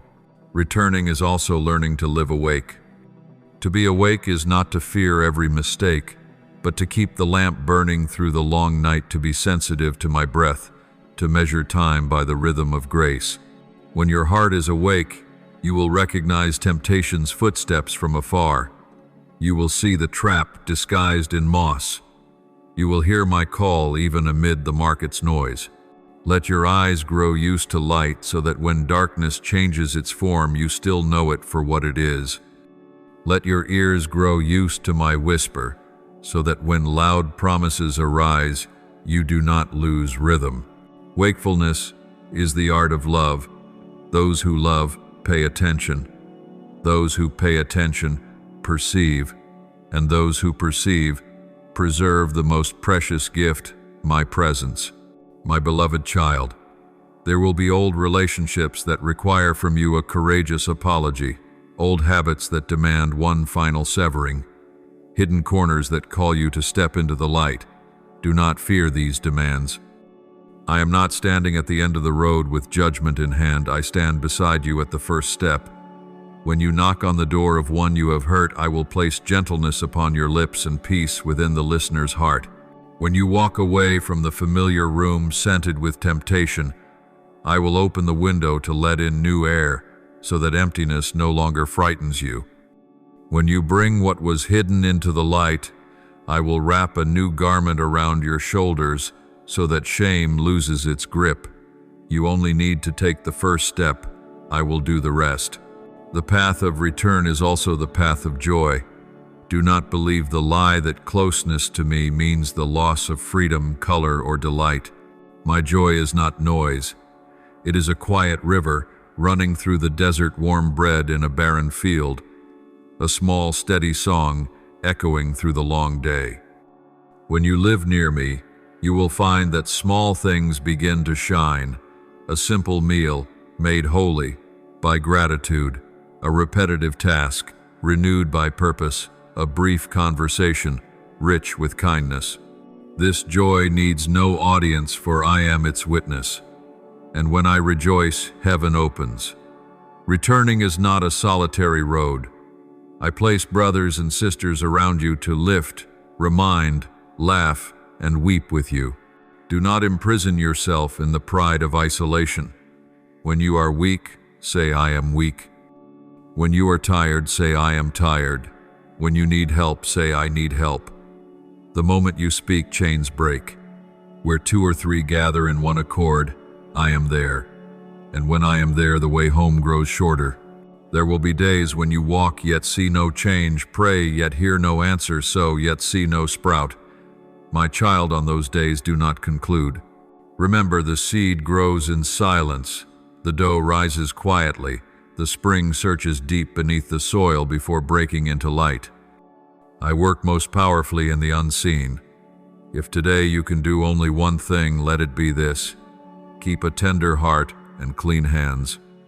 A tender heart hears me clearly. Clean hands touch the world without soiling the soul. Keep walking this way, step after step, until one day you realize you are already home. And if ever you wander, do not build your tent there. Do not call your detour destiny, nor your valley home. Name it for what it is, a curve in the road to teach you another lesson. Then rise, turn, and go on. I, the shepherd, do not count the distance you strayed. I count the number of times you stood up. Each time you rise, angels rejoice and heaven sings another verse about my faithfulness. Imagine dawn still hidden behind the hills, night spread thick, and roosters silent. In your hand is a small lamp. The wind flickers the flame, but you cup it gently, and walk step by step on the road home. Far ahead, the doorway of the Father's house glows. The scent of fresh bread drifts through the air. You hear footsteps drawing near. You do not need to run, only keep the flame. Each step whispers, "Lord, I believe." Each breath sighs, "I am coming home." And then, at an unexpected turn, you will see me running toward you, cloak flying, eyes wet, arms wide. In that instant, you will understand the path home was never yours to discover. It was love itself laid down long before you ever called your own name. Walk on, my child. Home is near. I am here. My beloved, now that your feet have touched the path of return, I want you to learn something deeper. Still, returning is not a single act, but a way of life, a sacred rhythm breathed each day. Your soul must return not once, but continually. Each morning when the first light trembles, I call you back. At noon, surrounded by 1,000 sounds, I still call you back. At night, when weariness fills your heart, I whisper softly, "Come closer." Returning is never just a beginning. It is the heartbeat of communion between me and you, between love and the listening soul. During these seasons of returning, there will be moments when you take one step forward and 2 steps back. You will wonder why, after so much effort, the old patterns still tug. Do not be discouraged. The old self does not vanish overnight. It fades like dew, dissolving under the Sunday. I do not seek instant perfection. I seek daily faithfulness. When you stumble, do not say, "I have failed." Say, "I am being taught." When you are weak, do not say, "Nothing is changing." Say, "God is still at work." The seed, hidden in the soil, makes no sound, yet it grows. My love is the same, silent but steadfast, gentle yet unrelenting, slow but sure. Bit by bit it softens what was hardened, until your heart once more trembles at goodness, smiles at small wonders, and weeps when it touches truth. As you go deeper into the journey of return, you will see restoration unfold not only within you, but in how you view the world. The light in your eyes will change. Instead of seeing others as those who hurt you, you will see them as wanderers searching for their way home, just like you. Instead of condemning, you will have compassion. Instead of avoiding, you will pray. You will learn to forgive, not because they deserve it, but because you deserve freedom. Forgiveness severs the cord that ties your soul to old wounds. When you bless those who once caused your pain, you release your heart into peace. Forgiveness is not forgetting, it is remembering without chains. And in that freedom you will understand, returning also means inviting love into the places once ruled by bitterness, letting light enter where doors were bolted shut. Stay watchful, for the enemy always seeks to draw you back to what once bound you. He will not always tempt you with open sin. Sometimes he comes disguised as weariness, apathy, or the thought, "Perhaps I don't need to pray today." It is in such small moments that the soul slips most easily. Guard against the slow drizzle of indifference. It dulls the flame more than any storm. When you feel desire fading, stop. Do not let numbness steal the fire I have lit. You keep the flame not through frantic effort, but through steady return. Every prayer, even brief, rekindles light. Every small word of gratitude is a heartbeat of faith. Every whisper, "Lord, help me," even on a sigh, moves heaven itself. Child, this is how you live the continual return, not as duty, but as love remembered day after day, until home is no longer a destination, but the atmosphere you breathe.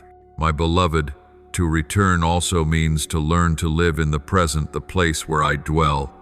The past has passed, the future has not yet come, only this moment is real. When you live in the present, you are living in the space of my presence. I do not exist in the should have, nor am I confined within the will be. I am in the now. My child, each time your mind wanders back to what was lost, you step outside my hand. Each time you worry about what has not yet come, you stand outside the peace I desire for you. Learn to live in this very moment. even if only by breathing in and saying, "You are here." When you speak those words, everything grows, still fear fades, and I can finish what remains unfinished within your heart. There will come a time on this journey of return when you must face yourself, the part you never wanted to see. The remnants of pride, control, and the craving for approval do not vanish on their own. But do not be afraid, for I will not leave you alone with them. I will shine light into every small corner, not to shame, but to heal. I will show you the motives hidden beneath good deeds, so you may learn to love truly instead of doing good merely to be loved. I will reveal your limits so that you may cease trying to be your own God. And when you accept that you are not enough, you will see that I am. Then instead of trying to prove yourself, you will rest in what has already been proven at the cross. It is not your strength but my grace that holds you steady, not your merit but my love that keeps you from falling. The journey home is not measured by speed, but by faithfulness. One who walks slowly in the right direction will reach the destination. One who runs fast in the wrong direction only strays farther. Therefore, do not let comparison steal the joy of walking with me.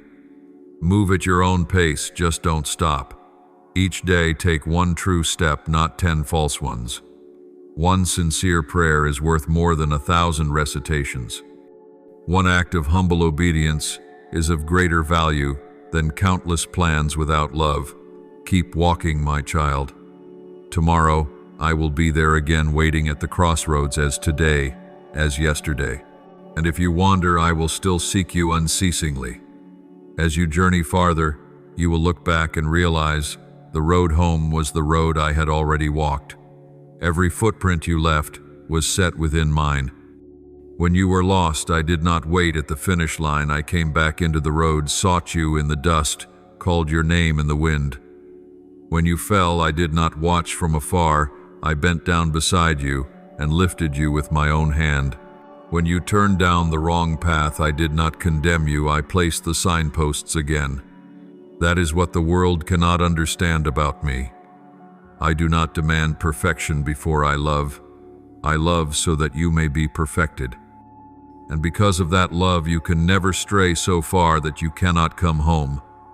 Let every day of your life become a journey of returning to peace, to truth, to love, to me. Let each morning begin with the words, "Lord, I come again," and every night end with, "Thank you for still being here." When you live this way, every ordinary day becomes holy. Every simple act becomes an offering. Every breath becomes a prayer.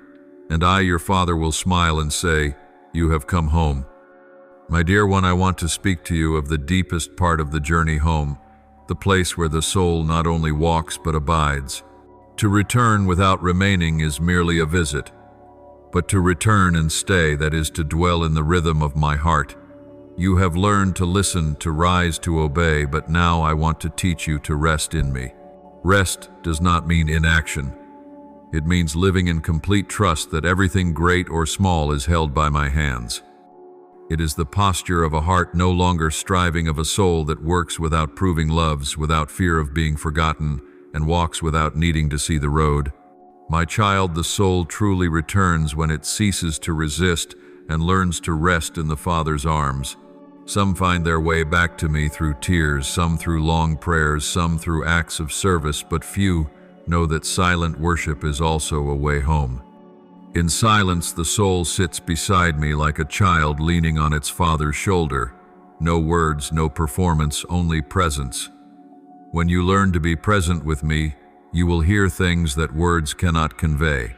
You will sense that peace does not come from everything outside being settled, but from knowing that I reign within. When I dwell in you, even the desert becomes a garden. Still your mind. Do not try to understand everything, for some truths can only be known in the quiet of the heart.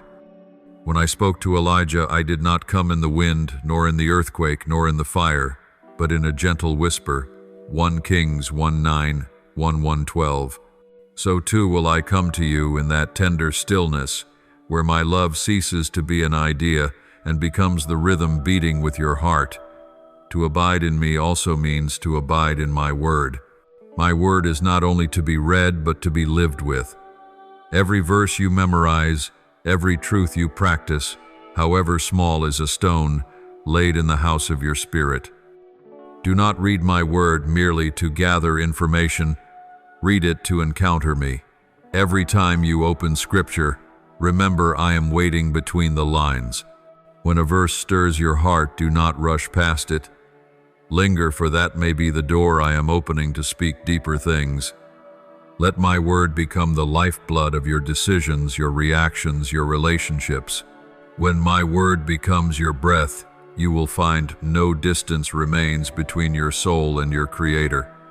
It is in this abiding that I will inscribe within you my nature, gentle, faithful, kind, and true. Then you will not only be one who has returned, but a living temple of my presence. But to remain, you must learn to let go.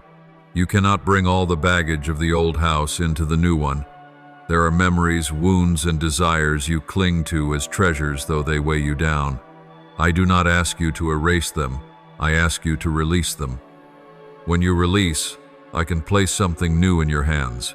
Do not fear empty hands, for empty hands are ready hands. Some pray for blessing, yet clutch their pain tightly, and wonder why blessing does not come. Blessing cannot dwell with bitterness, just as light cannot dwell with darkness. Let me work in the places you fear to touch. I will touch gently, not to break you. I will open slowly, not beyond your strength.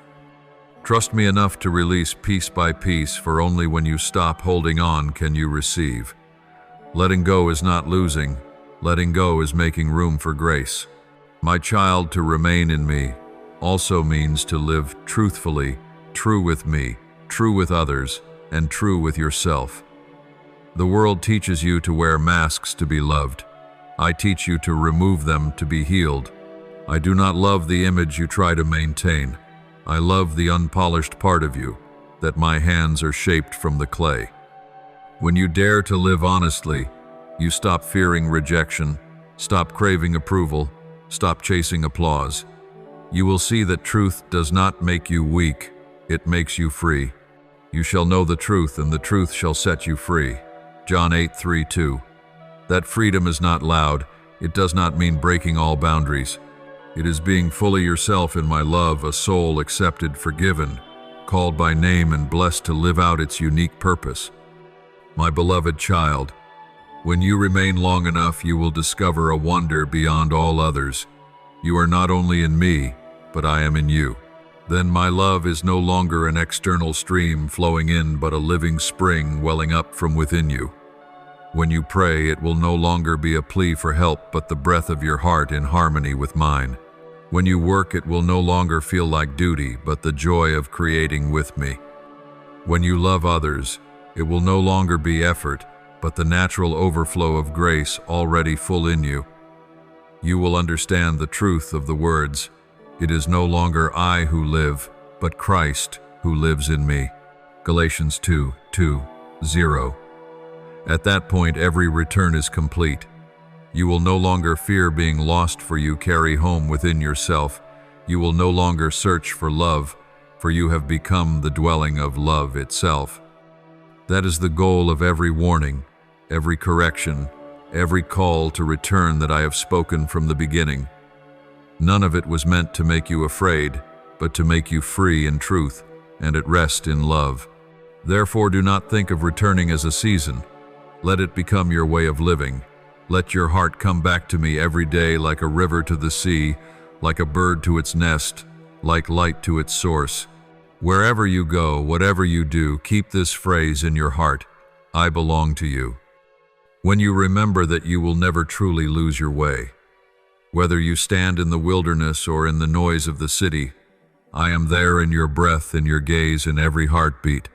And then, my child, when the affairs of this world come to their close, you will hear the final call, "Child, come home." That voice will not sound strange, for you will have heard it all your life. You will smile, yield yourself into the radiant arms of light, like a child returning after a long journey, and your soul will whisper, "I am home." Then I will hold you close, Wipe your tears and say, "Well done, my faithful one." All weariness will fade, all wandering will end, and only the perfect joy of one who has truly returned and abides forever in unfading love will remain. My beloved, now I will speak to you of the final thing, which is also the heart of all that I have said, the purpose of warning, of correction, of the long road of return. It is to prepare you for the glory that is coming. From beginning to end, I have not spoken merely for you to know, but for you to be ready. Every trial, every waiting season, every refining fire has carried one purpose: to shape your soul into strength, purity, and clarity to receive the day of the Lord. For that day, my child, draws nearer than ever before. All that I have promised will be fulfilled. Every prophecy will come to pass, and my light will cover the earth as it did when I first said, "Let there be light." Many think that warning means threat, but in truth it is the trumpet that awakens those who sleep. When I sound the trumpet, it is not to frighten, but to call my people back to position like soldiers, hearing the command before battle. For this is the hour of movement. Heaven is stirring, earth is trembling, and I am raising a generation who will stand firm in fire and shine in darkness. You are part of that generation. I have placed within you a piece of the kingdom's work, a spark no one else carries. Therefore I must correct, refine, and train you not to harm, but to equip you for glory. If I left you comfortable, you would remain fragile before the wind. But when I forge you in adversity, you become resilient, and only then can you stand in my light without being consumed. Look around the world. What is wrong is called right, and what is right is mocked as outdated. Falsehood wears the mask of kindness, and darkness dares to name itself light. Yet do not fear, for it is in such days that true light is revealed. The brightest lamp is seen most clearly in the darkest night. My child, let your life become that lamp. I have not called you to flee the world, but to stand in it, not to blend in, but to shine through. You need not have a loud voice, you need a real flame. Thus when I test you with fire, it is to purify my fire within you, so that when you speak, your words will no longer be merely human, but the echo of heaven. But remember, light does not come from striving, but from presence. Do not labor to shine by your own effort. Abide in me, and the light will flow effortlessly. Just as the moon has no light of its own but reflects the sun, so will you reflect me when you remain in me. Therefore, my child, focus not on performance, but on abiding. Abiding in prayer, in the word, in love, in obedience. Each time you forgive, you grow brighter. Each time you choose humility over argument, the flame within you grows stronger. And when you love those who do not love you back, your light touches their darkness. That is my victory. This age is entering its time of testing. What is genuine will be proven, and what is false will fall. Shaking does not come to destroy, but to reveal what is real. When everything around you trembles, work, relationships, old systems, do not be afraid. Stand still. Remember my words. Once more I will shake not only the earth but also the heavens. Hebrews 1:2-6. When I shake, it is to remove what is temporary, so that what is unshakable may remain. If you belong to me, you belong to what cannot be moved. Therefore, when all else collapses, know that I am strengthening your foundation. You will stand firm, for I am your rock. Be ready not in fear, but in hope. The readiness of the beloved is not anxious preparation for battle, but keeping the lamp burning for the bridegroom's arrival. Like the wise virgins who carried oil, let the Holy Spirit be the oil in your lamp. Let him fill, soften, and ignite you.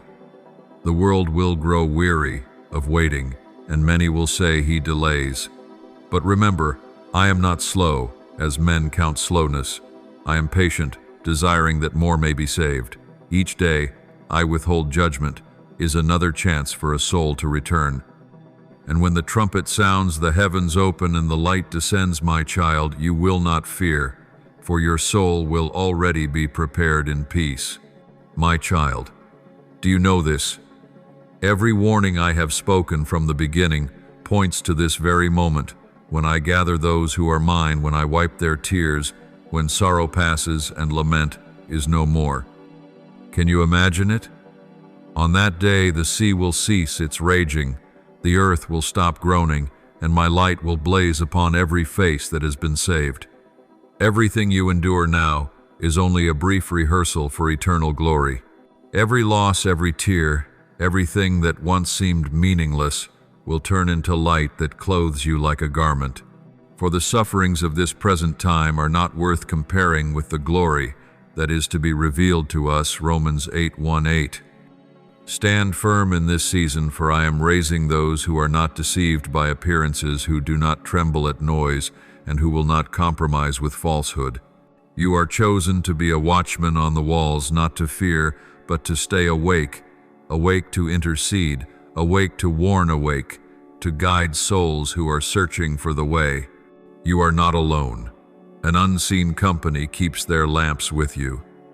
Though the world may mock, I see every faithful tear, and not one falls in vain. Each tear is stored in my bottle to be poured out one day as a rain of blessing. If you feel small in this world, remember, I have chosen the weak to shame the strong, and the things that are nothing to bring down the things that boast.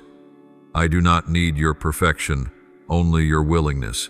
Place in my hands the little you have, and I will multiply it. Just as I once fed thousands with 5 loaves and 2 fish, I will use your small heart to feed countless hungry souls. Only keep this one thing: do not let the flame go out. Therefore keep the lamp burning.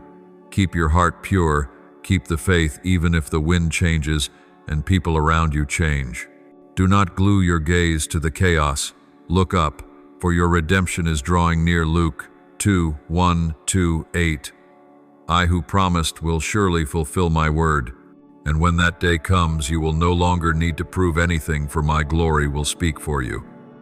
I will call your name before the hosts of heaven and say, here is the one who listened, believed, and kept the lamp burning to the very end. My child, I do not promise an easy road, but I promise an unbroken presence. I do not promise the wind will stop, but I promise you will not sink. I do not promise the absence of pain, but I promise pain will give birth to life. So go on, do not fear, do not shrink back. I go before you, I walk beside you, and I come behind you. For in the end it is not merely that you are walking toward the light is walking toward you. And when those two lights meet, my light from above, and the light you have guarded within heaven and earth, will know this one is prepared. This one belongs to me. Every event, every upheaval, everything you see lies in my hand, for I am the one who still reigns, who still holds the wheel of history, and who still causes all things to move at the appointed time. The world seems chaotic, but in me, nothing happens outside the order of the kingdom. The things you hear and see, wars, deceit, growing coldness of heart, morals, inverted love, grown dim, these are not the end, but the echo of what I spoke long ago. Before that day comes, everything will be shaken, so that what is true may be revealed. Do not fear when you see darkness increasing, for my light is also increasing within those who belong to me. Darkness cannot overcome light. It can only make light more visible. Remember, the night is darkest just before dawn. I am preparing an awakening unlike any before, a wave of the Spirit sweeping across the nations, rousing hearts that seemed dead, rekindling embers, thought to be ashes, and calling my people to stand in this generation. That is why I am forging you in quiet, preparing you in hiddenness, so that when the hour comes you will not be startled or carried by the winds, but stand as a pillar in my house. What you are learning in secret will be your weapon on the open day, and the tears you sow in the hidden place will become streams of water for thirsty souls tomorrow. Look more closely, for I am shifting the seasons. I am repositioning those I have chosen. Some I am moving from places where they have stayed too long because their new season has come. Some I am bringing low, not to shame them, but to humble them and prepare them for a lasting elevation. And some like you I am testing by fire to refine you, because I am appointing you to higher ground, where none can stand unless they have been made pure. Do not see losses as marks of failure, see them as marks of my choosing. When I prune, it is so you will bear much fruit. When I am silent, it is so you will learn to hear more deeply. I know there are times when patience wears thin, when the promise seems delayed and the dream seems to drift farther away. But my child, my time is not your time. I am not delaying, I am perfecting. Like a potter who turns the wheel slowly, steady hands wet upon the trembling clay, I am turning you. If I stop too soon, your form will warp. If I leave you to shape yourself, you will crack. So when you feel life spinning, do not panic. I am at the center, and you will not fall. When your shape is complete, I will place you in the fire, not to destroy, but to set you. And when you emerge, light will gleam upon you like a newly fired vessel. Then you will know that every turn, every flame, every drop of sweat was worth it, for they formed you according to my design. Understand that I am preparing you not only for yourself, but for people you have not yet met. Every lesson you learn today will become counsel for a confused soul tomorrow. Every scar you carry will be living evidence of my faithfulness. I have not made you to stand alone, but to be part of my body, where each member bears a task and every person is a note in the great hymn of salvation. When you know your place, envy fades, comparison ceases, and striving quiets. You will stand firm, knowing that even the smallest work has eternal value. This is also the season of separation. Wheat and weeds are growing together, but at the harvest I will distinguish plainly. Many speak my name and do not know me. Many use my name for gain while their hearts are far away. Do not fear when they seem numerous, prosperous, or praised. Such things are temporary. They may resound on earth, but they have no voice in heaven. As for you, though your voice may be small among men, your name is written in my book. When I look down, I do not count by numbers. I search for light. My child, keep that light by being faithful in small things. When the world trades truth for safety, choose to keep the truth that you may live. For one day only truth will stand, and every falsehood will dissolve like morning mist. I have not called you to live in fear of the end times, but to live in the joy of preparation. While others look toward the future with confusion, you will look with hope. While others tremble at bad news, you will hear my voice and be still. For you know that all I have spoken leads to restoration, not ruin. All my judgments clear the way for a new heaven and a new earth, where righteousness dwells, where tears are no more, where death is defeated, where peace is unbroken. Fix your heart there, so you are not lost in the present turmoil. Live now as a citizen of that kingdom, so that when it is revealed in full, you will not feel like a stranger, you will feel like you have come home. My beloved child, therefore stay awake. When the world runs in the clamor of noise, learn to keep stillness within. When others chase the voice of fear, tune your ear to the voice of faith. When people seek shelter in possessions, seek refuge in me. I am your hiding place, the rock that stands unmoved in the storm, the living stream amid the barren desert. And when you hold this truth, though the earth may change, you will remain in peace. For I who began this good work in you will carry it to completion until the day of Christ Jesus. See this age not through the eyes of fear, but with the vision of one who knows they were chosen for such a time as this. You were not born by mistake, you were born on time. I appointed the era you would live in, the place you would dwell, the work you would do, that through them my name might shine, and if you endure to the end, you will see every word I promised come to pass. For I never begin a thing I do not intend to finish. Therefore, my child, do not tremble when I say I am coming. For those who belong to me, that day will not be darkness, but dawn everlasting. Lift up your head, for your redemption draws near. Beloved, this is the final word I place in your heart for this season.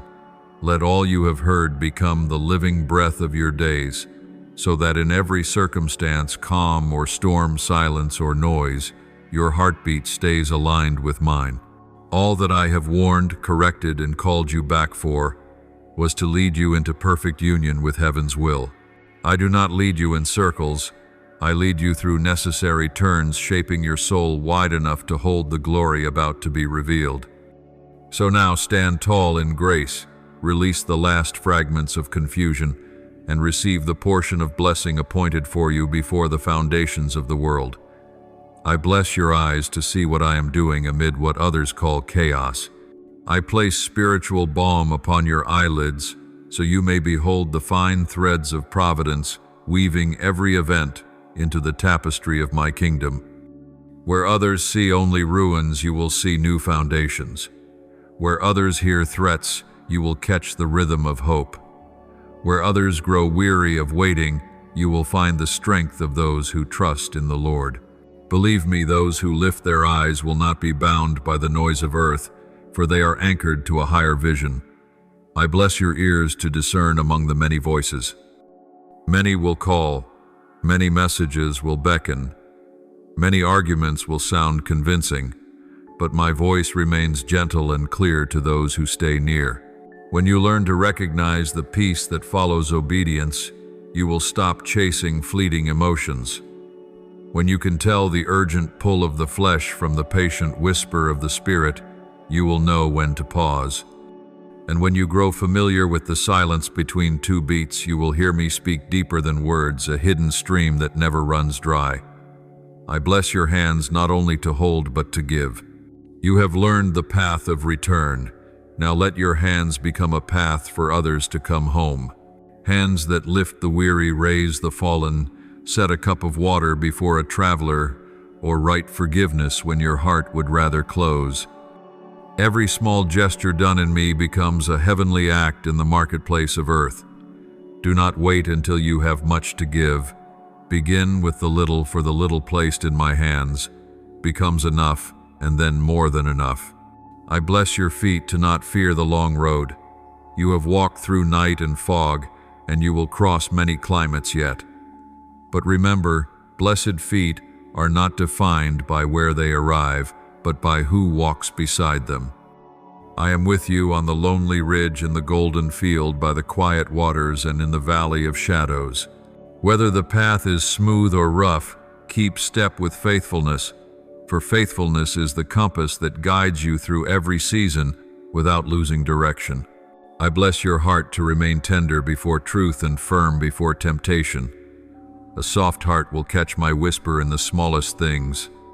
A strong heart will not crumble when great winds rise. Let love be the flesh of your heart, righteousness, its frame, humility, its posture, and hope, its rhythm. When your heart is formed this way, no rumor can shake you, no gaze can steer you, no gain or loss can uproot the deep joy of one who has planted themselves in the source. I bless your home to be a doorway of peace, a table flavored with gratitude, a bed guarded by my presence, laughter without pretense, and tears without shame.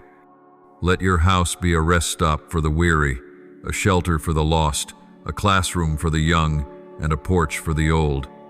When your home carries the fragrance of grace, even the alleyway becomes an entrance to the kingdom. And when you step outside, carry that fragrance to your work, your street, your every conversation. Do not worry about saying much. Let your presence carry heaven's scent. I bless your work, that it may cease to be a wheel of pressure and become a flow of partnership. You do not work to earn love. You work because you are already loved. That reversal breaks the invisible yoke of having to prove yourself. As you offer your day's labor as worship, I will show you glimpses of me in every task, in emails, in hard decisions, in long meetings. I will send wisdom before you, kindness beside you, integrity behind you. Results may come slowly, but they will come enduringly. Your name may not echo loudly, but it will remain clean. And I bless your words to become seeds, not spears. Every sentence, when mixed with truth and love, has the power to shift the atmosphere of a room, dissolve misunderstanding, and rebuild broken bridges. Speak less to listen more. Choose silence when silence heals. Choose speech when silence would be a compromise. And when correction is needed, remember the goal is restoration, not domination. I will place on your lips the salt of grace, that your words may not be dull, the honey of kindness, that they may not be bitter, and the fire of truth, that they may never grow cold. My child, I bless your memories not to remain a vault of pain, but to become a treasury of gratitude. What once hurt shall now speak as testimony. What was lost shall open space for new grace. What was broken shall mark the path you need not take again. Let the past rest in my hands. Do not dig it up like one who forever tries to judge themselves. When you remember, remember with me. When you forget, forget in me. Then memory will no longer be a chain but a map where mercy has left its footprints. I bless your relationships, that sincerity may replace performance, gentleness replace needless sharpness, and faithfulness replace advantage. You will learn the holy art of healthy distance, to keep what is sacred to open wide to those I send, and to close the door to voices that pull you from the source. Not everyone is meant to stay, and that is not loss. It is the order of seasons. Be thankful for those whose presence was right for their time. Bid farewell to those who have completed their part, and open your heart to the new ones I will bring. In all your connections, let forgiveness go before understanding follows behind and truth remains at the center. I bless your quiet hours, those unseen moments. For it is there roots are fed, streams replenished, fires refueled. Never despise the 15 silent minutes before me. They are not small in eternity. There I adjust your compass, whisper a thread-like word strong enough to pull your whole day in the right direction. When you keep that small appointment, you will see every other hour fall into place. And if a day slips by, do not let guilt steal the next one. Return softly, for I am still waiting in the same place. I bless your courage, the quiet kind, steady as stone beside the river. Courage to say no to what is easy but wrong. Courage to say yes to what is right but hard. Courage to stand alone without feeling lonely, for heaven stands with you.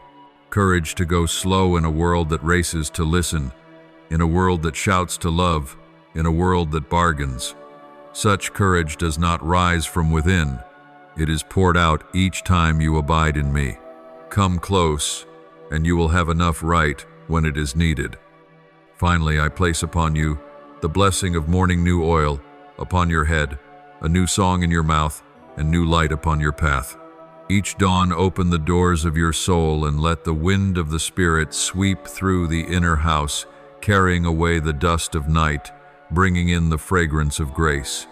Tell me the first thought that crosses your mind, and let me tell you mine. You belong to me. When this truth is engraved deep within every day, begins rightly. I also place upon you the blessing of evening rest, not because all is finished, but because all is placed back into my hands. Before closing your eyes, return to me the right to hold it all. Do not carry the bundles of worry into your sleep. I guard the night so you may sleep in peace. And as you dream, let those dreams become a field where I plant seeds of direction.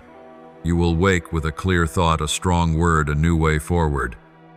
My child, I close with the covenant of presence. I go before you to open the way beside you, to be your companion behind you, to protect above you, to bless beneath you, to uphold within you, to give life.